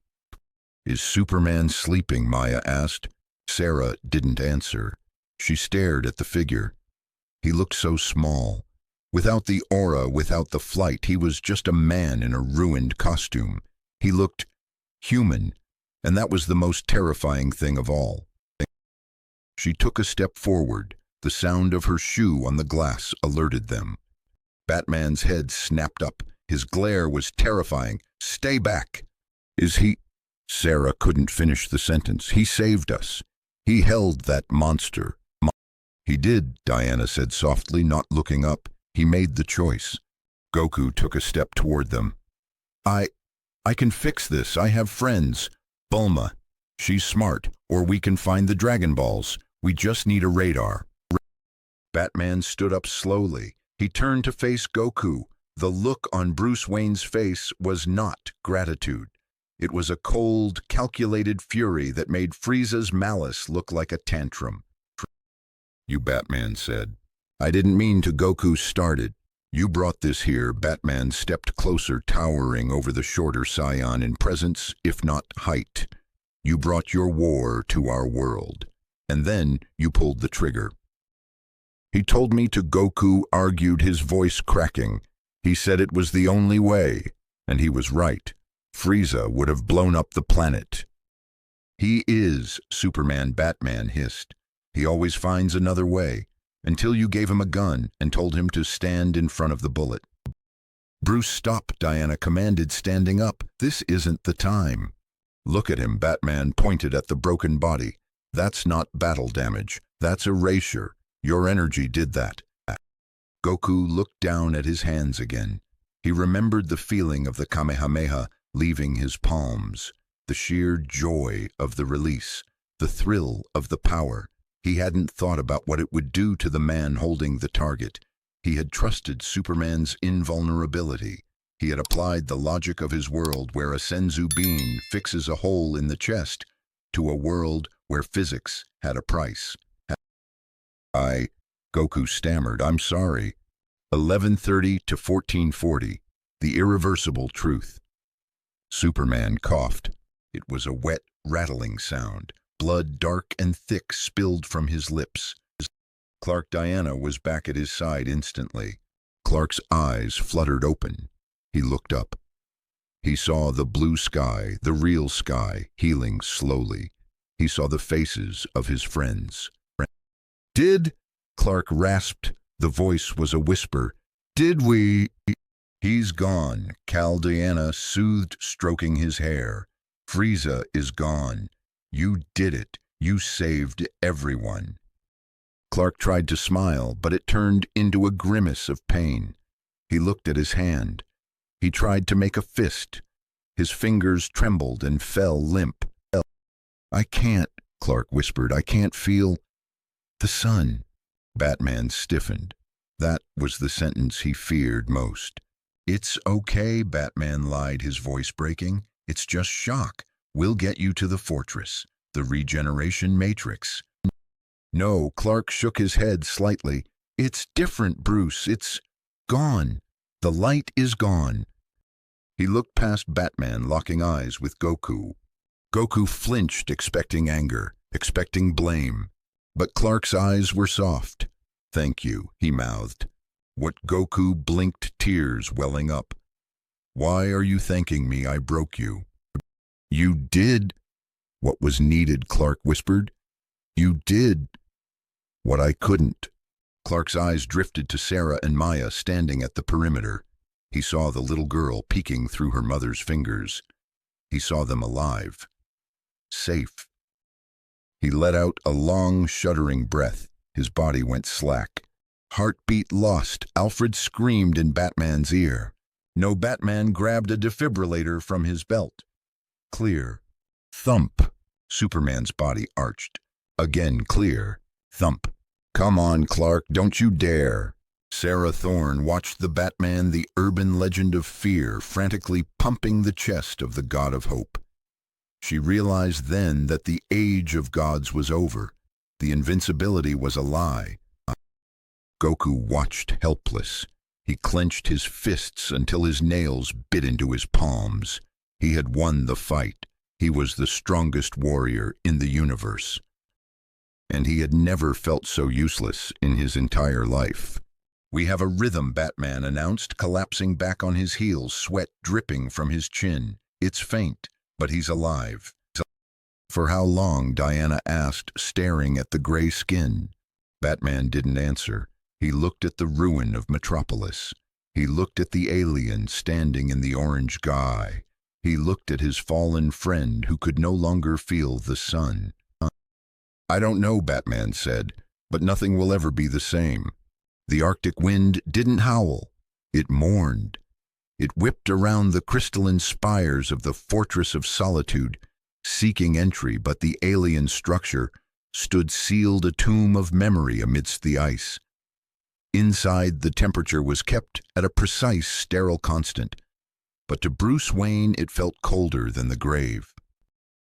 He stood over the regeneration matrix, a bed of translucent Kryptonian crystal, suspended in a field of golden light. Inside lay Clark. The Man of Steel looked small. The massive chest that had deflected artillery shells was now rising and falling with a shallow, fragile rhythm. The skin, once impenetrable, was mapped with a web of gray veins that pulsed with a sickly foreign rhythm. Every few seconds the matrix would hum, attempting to knit the cells together, and every few seconds a red warning rune would flash, indicating rejection. "Status," Batman growled, his voice echoing in the vast, empty hall. "Prognosis remains unchanged." Kal-El, the robotic voice of Kalex, the fortress's caretaker, responded. "The subject is suffering from acute metaphysical dissonance. The energy signature, designated as God Key, has rewritten the fundamental bonding frequency of his cellular structure. His cells no longer recognize solar radiation as a fuel source. They recognize it as a toxin." Bruce gripped the consoles, his gauntleted knuckles straining the leather. "Can we flush it out?" Dialysis, a phantom zone filter. Negative. Kalex droned. "The energy is not a contaminant. It has fused with his DNA. To remove the energy would be to unzip his genetic code. He is effectively transmuting." "Into what?" "Into a corpse," Kalex replied without emotion. "Or if he survives, into a baseline biological entity with no solar absorption capability. The Kryptonian physiology is effectively dormant. He is, for all medical intents, human." Bruce closed his eyes. He let out a breath he felt he had been holding since the fight began. Human. Clark was human. The god was dead, but the man might live. A soft footstep approached. Bruce didn't turn. He knew the gait. It was light, bouncy, yet currently weighed down by an uncharacteristic hesitation. "Is he gonna make it?" Goku asked. The Saiyan stood at the entrance to the medical bay. He had changed. He wasn't wearing the shredded orange gi anymore. He had found a simple gray thermal shirt and pants from the fortress's emergency supplies. He looked like a hiker who had gotten lost, not the destroyer of worlds. Batman turned slowly. The cowl was off, revealing Bruce Wayne's face. It was a mask of pure exhaustion and simmering rage. "He is alive," Bruce said, the words clipped. "No thanks to you." Goku rubbed the back of his neck, looking at the floor. "I told you, I can try to give him some energy. Maybe if I—" "Do not," Bruce stepped forward, cutting the distance between them. "Do not touch him. Do not flare your aura. Do not even think about powering up in this facility. Your energy is what did this." "It was an accident," Goku mumbled. "I didn't know your universe was so brittle." Brittle. Bruce's eyes narrowed. "You call structure brittle. You treat reality like a playground. You smash things together to see what breaks, and you call it training. Frieza was a monster, yes, but you are a natural disaster. The 0245 to 0530, the reflection in the glass. 3,000 miles away in a Red Cross tent set up on the outskirts of what used to be downtown Metropolis, Sarah Thorne sat on a cot. Her laptop was balanced on her knees. The screen glowed white in the dim tent, the cursor blinking at the end of a sentence she had been staring at for an hour. The headline, "The Tyrant Falls." It was accurate, it was punchy, it was safe. Sarah hit the backspace key, deleted. She looked over at Maya, who was sleeping on a pile of blankets next to her. The little girl was clean now, the dust washed away, but she twitched in her sleep, whimpering about the golden man. Sarah looked at her own hands. They were scraped, bruised, the nails broken. She remembered the feeling of falling into the Daily Planet basement. She remembered the heat of Superman's hands as he caught her, and she remembered the look in his eyes right before the end. It wasn't the look of a god. It was the look of a father protecting his child. She started typing again. Her fingers moved faster this time, driven by a new, hard truth. Headline, "The Price of Tomorrow," by Sarah Thorne. We always believed the sky was a shield. We looked up, saw the red cape, and thought that safety was our birthright. We thought that because he was invincible, we were too. We were wrong. Yesterday, the sky broke. A monster made of gold came to take our world, and another stranger came to turn our city into an arena. They played games with gravity and light while we hid in the dark. But one man didn't play. One man stood between the immovable object and the unstoppable force. He didn't win because he was stronger. He didn't win because he was a god. He won because he was willing to lose. He traded his eternity for our Tuesday. Sarah paused. She wiped a tear from her cheek, leaving a streak of grime. The city is broken. The Justice League is battered, and the Man of Steel has fallen. But looking at the ruins, I don't feel fear anymore. I feel a debt. He paid the price. Now we have to earn it. She hit send. Outside the tent, the sun was rising. It was a pale, watery dawn filtering through the lingering smoke. Sarah walked out. She saw people, neighbors, strangers, clearing rubble by hand. No superpowers, no magic, just hands and backs and shovels. "Need a hand?" a man asked, offering her a pair of work gloves. Sarah took them. She pulled them on. They were tight, rough. "Yeah," she said, looking at the skyline where the Daily Planet globe used to be. "Let's get to work." 0530 to 0845. The Clash of Kings. Back in the fortress, the tension between the bat and the monkey was reaching a critical mass. "I can't just leave," Goku argued, his voice rising in frustration. "Frieza is gone, but I can feel other things. This universe feels weird. There's a guy in a red helmet moving really fast somewhere in the timeline. There's a dark planet vibrating in a phantom zone. If I leave now, I'm abandoning you." "We don't want your help," Batman said, turning back to the console. "Every second you remain in this dimension, your passive bioelectric field is stressing the local quantum stability.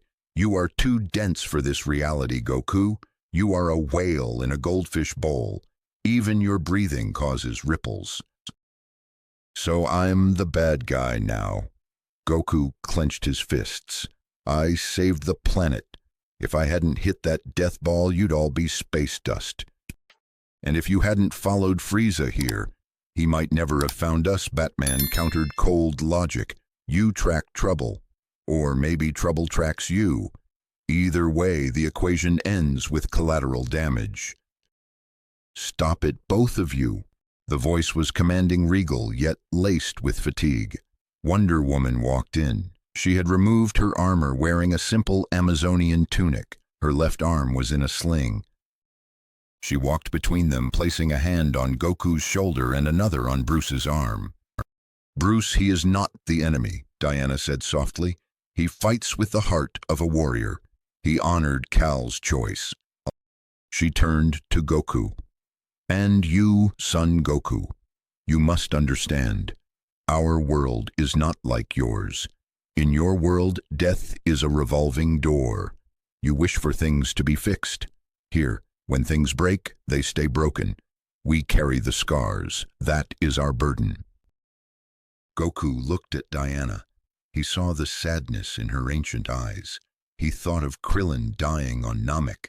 He thought of the desperate wish to the dragon. You really can't fix him? Goku asked, his voice small. No senzu beans, no dende. No, Diana shook her head.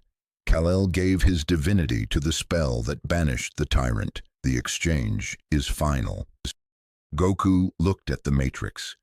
He looked at the man inside.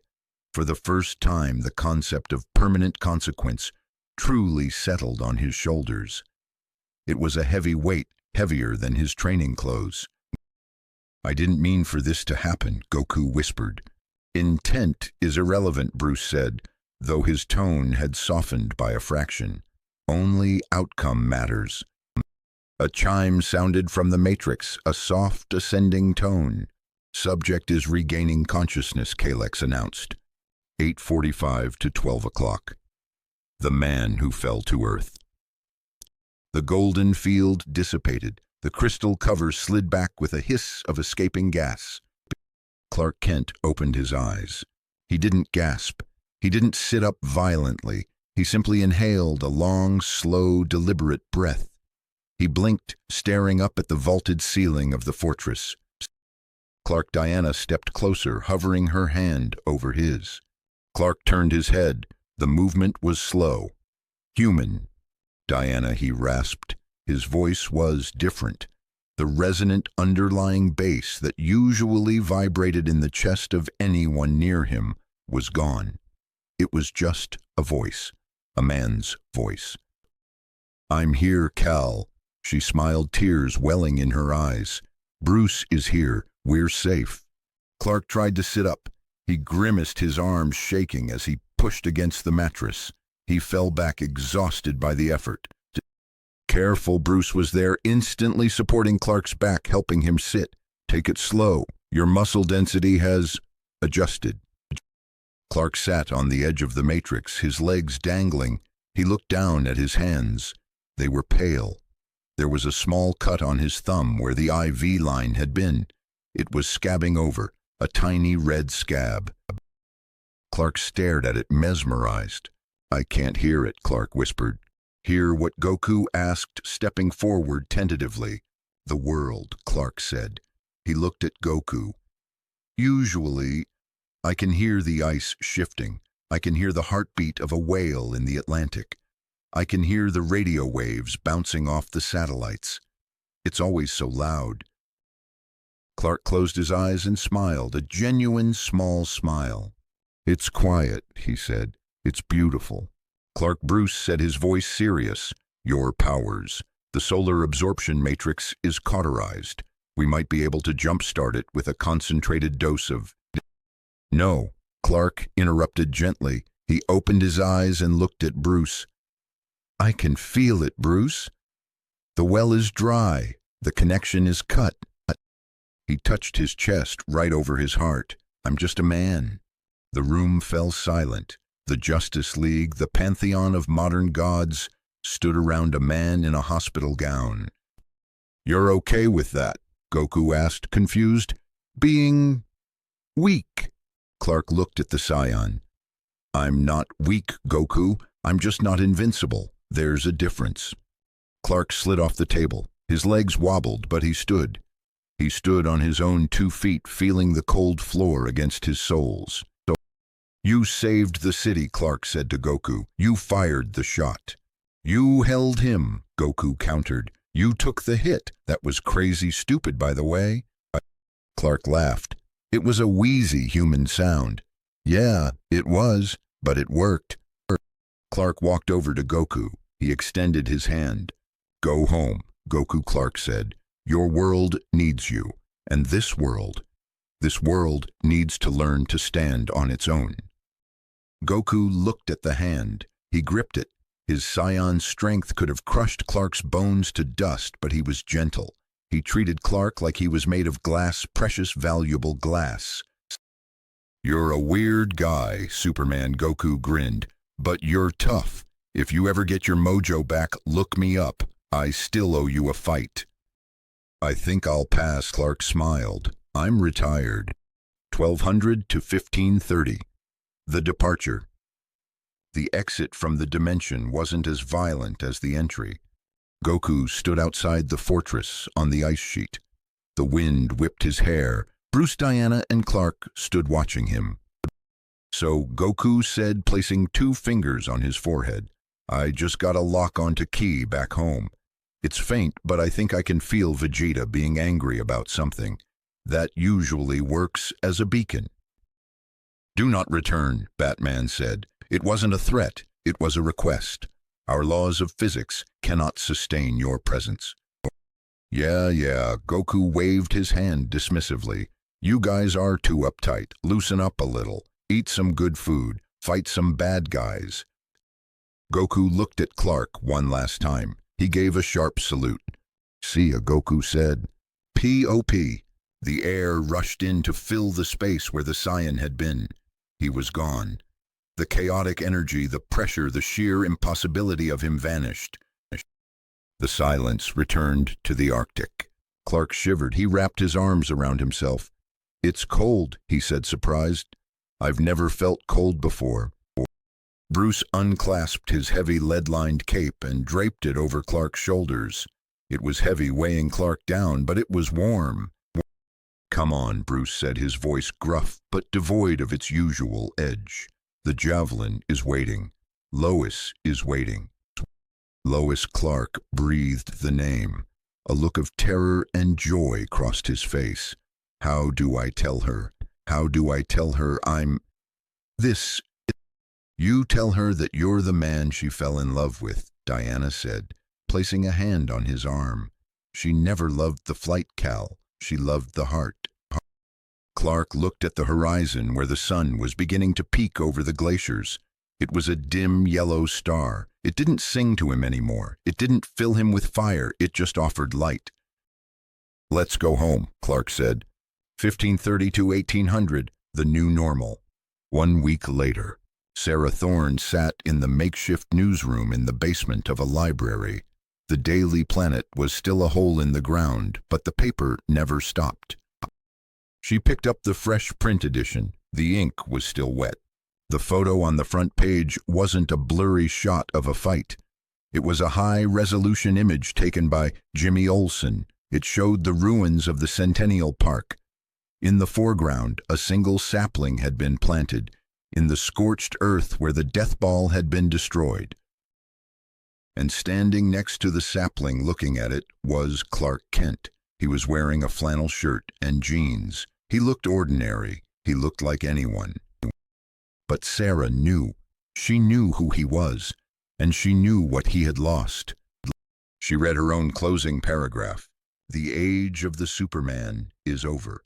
The golden tyrant proved that even gods can bleed. But in the silence that follows the thunder, we found something else. We found that when the cape falls, the man remains. And perhaps that is the hero we needed all along. We are not safe. We are not protected. We are free. And for the first time, the future is up to us." Sarah put the paper down. She looked out the window at the construction cranes rising over Metropolis. Mommy Maya tugged on her sleeve. "Is he coming back?" Sarah picked up her daughter. She hugged her tight, feeling the small, steady heartbeat against her own. "No, sweetie," Sarah said softly. "He's not coming back." "Who will save us then?" Maya asked, her eyes wide. Sarah looked at the people working in the street. She looked at the police officers directing traffic. She looked at her own reflection in the window, tired, battered, but standing. "We will," Sarah said. "We will save ourselves." And somewhere in Kansas, on a porch overlooking a cornfield that rustled in the wind, a man named Clark Kent sat in a rocking chair drinking coffee that was finally wonderfully hot against his tongue and watched the sun go down without fear. The universe does not like loose ends, but it tolerates scars. Deep in the obsidian darkness of Universe 7, far beyond the reach of the Galactic Patrol, a dimensional rift shuddered and spat out its contents. It wasn't a ship. It was a body battered, scorched, and glowing with the fading residue of a divine blue fire. Lord Frieza drifted in the vacuum. His golden form had shattered, leaving him in his sleek white final form. He was unconscious, his tail severed, his chest heaving as his biology fought to reject the foreign energy that had blasted him across reality. His eyes snapped open, red irises burned with a fury that could ignite nebulas. "Monkey," he hissed.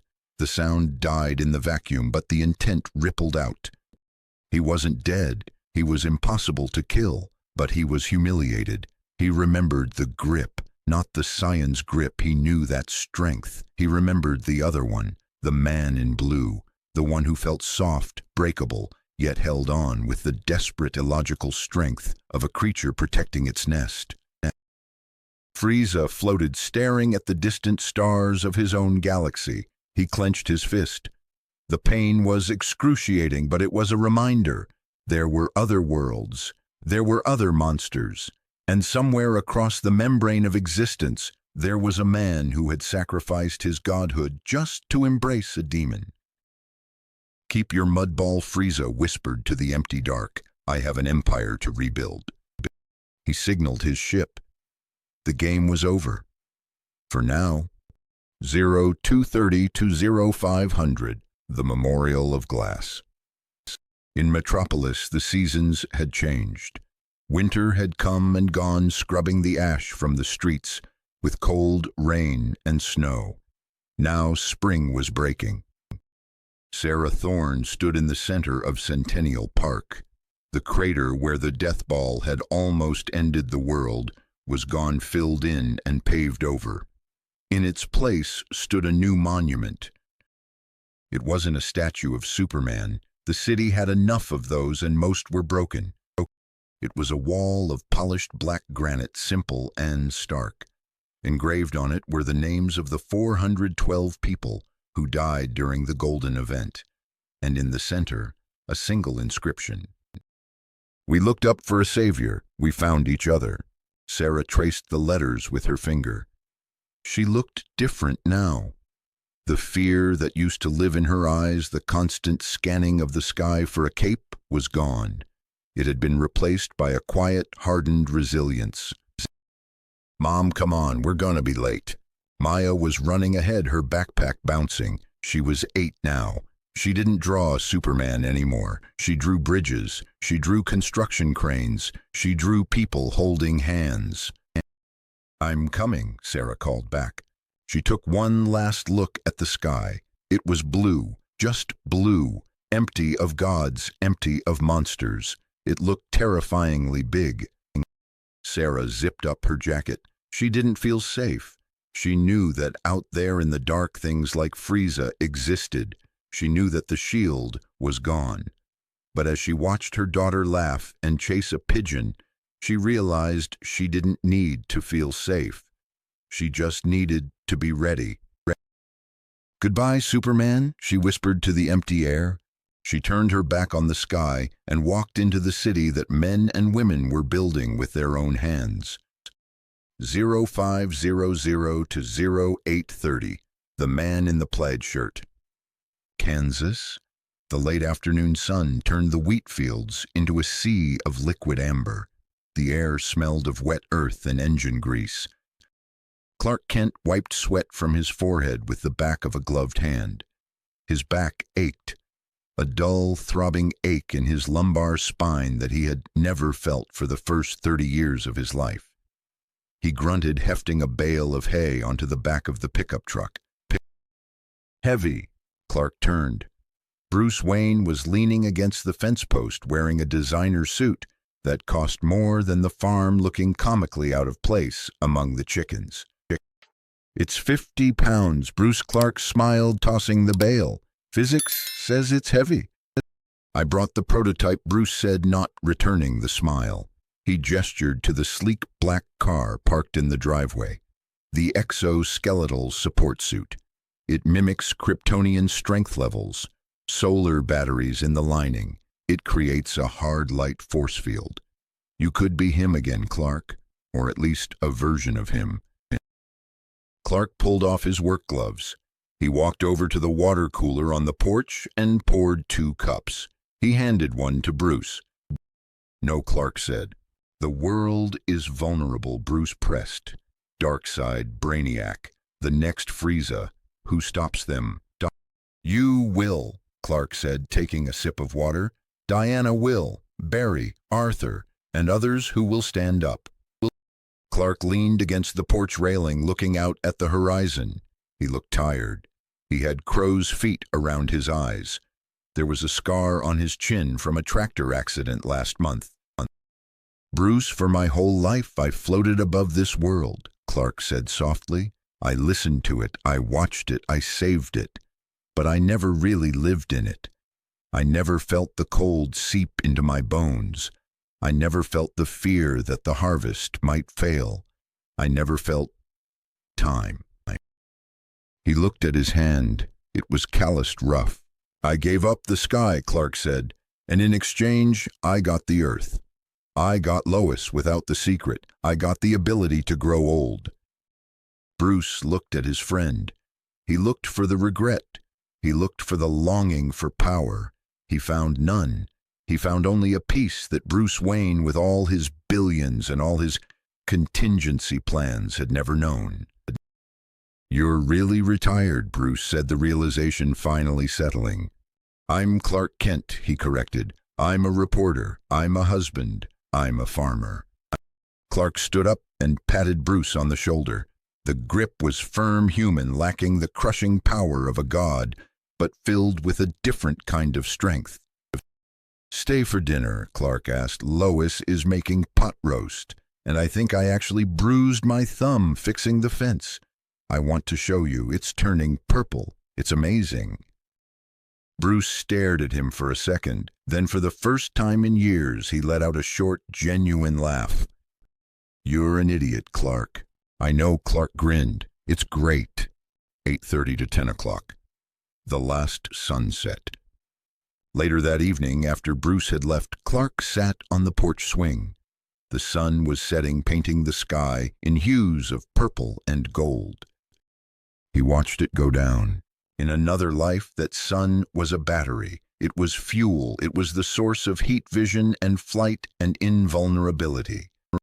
Now it was just a star, a dying ball of gas 93 million miles away. Clark pulled his jacket tighter. The evening chill was setting in. He felt a shiver run down his spine. He felt the hunger in his stomach telling him it was time to eat.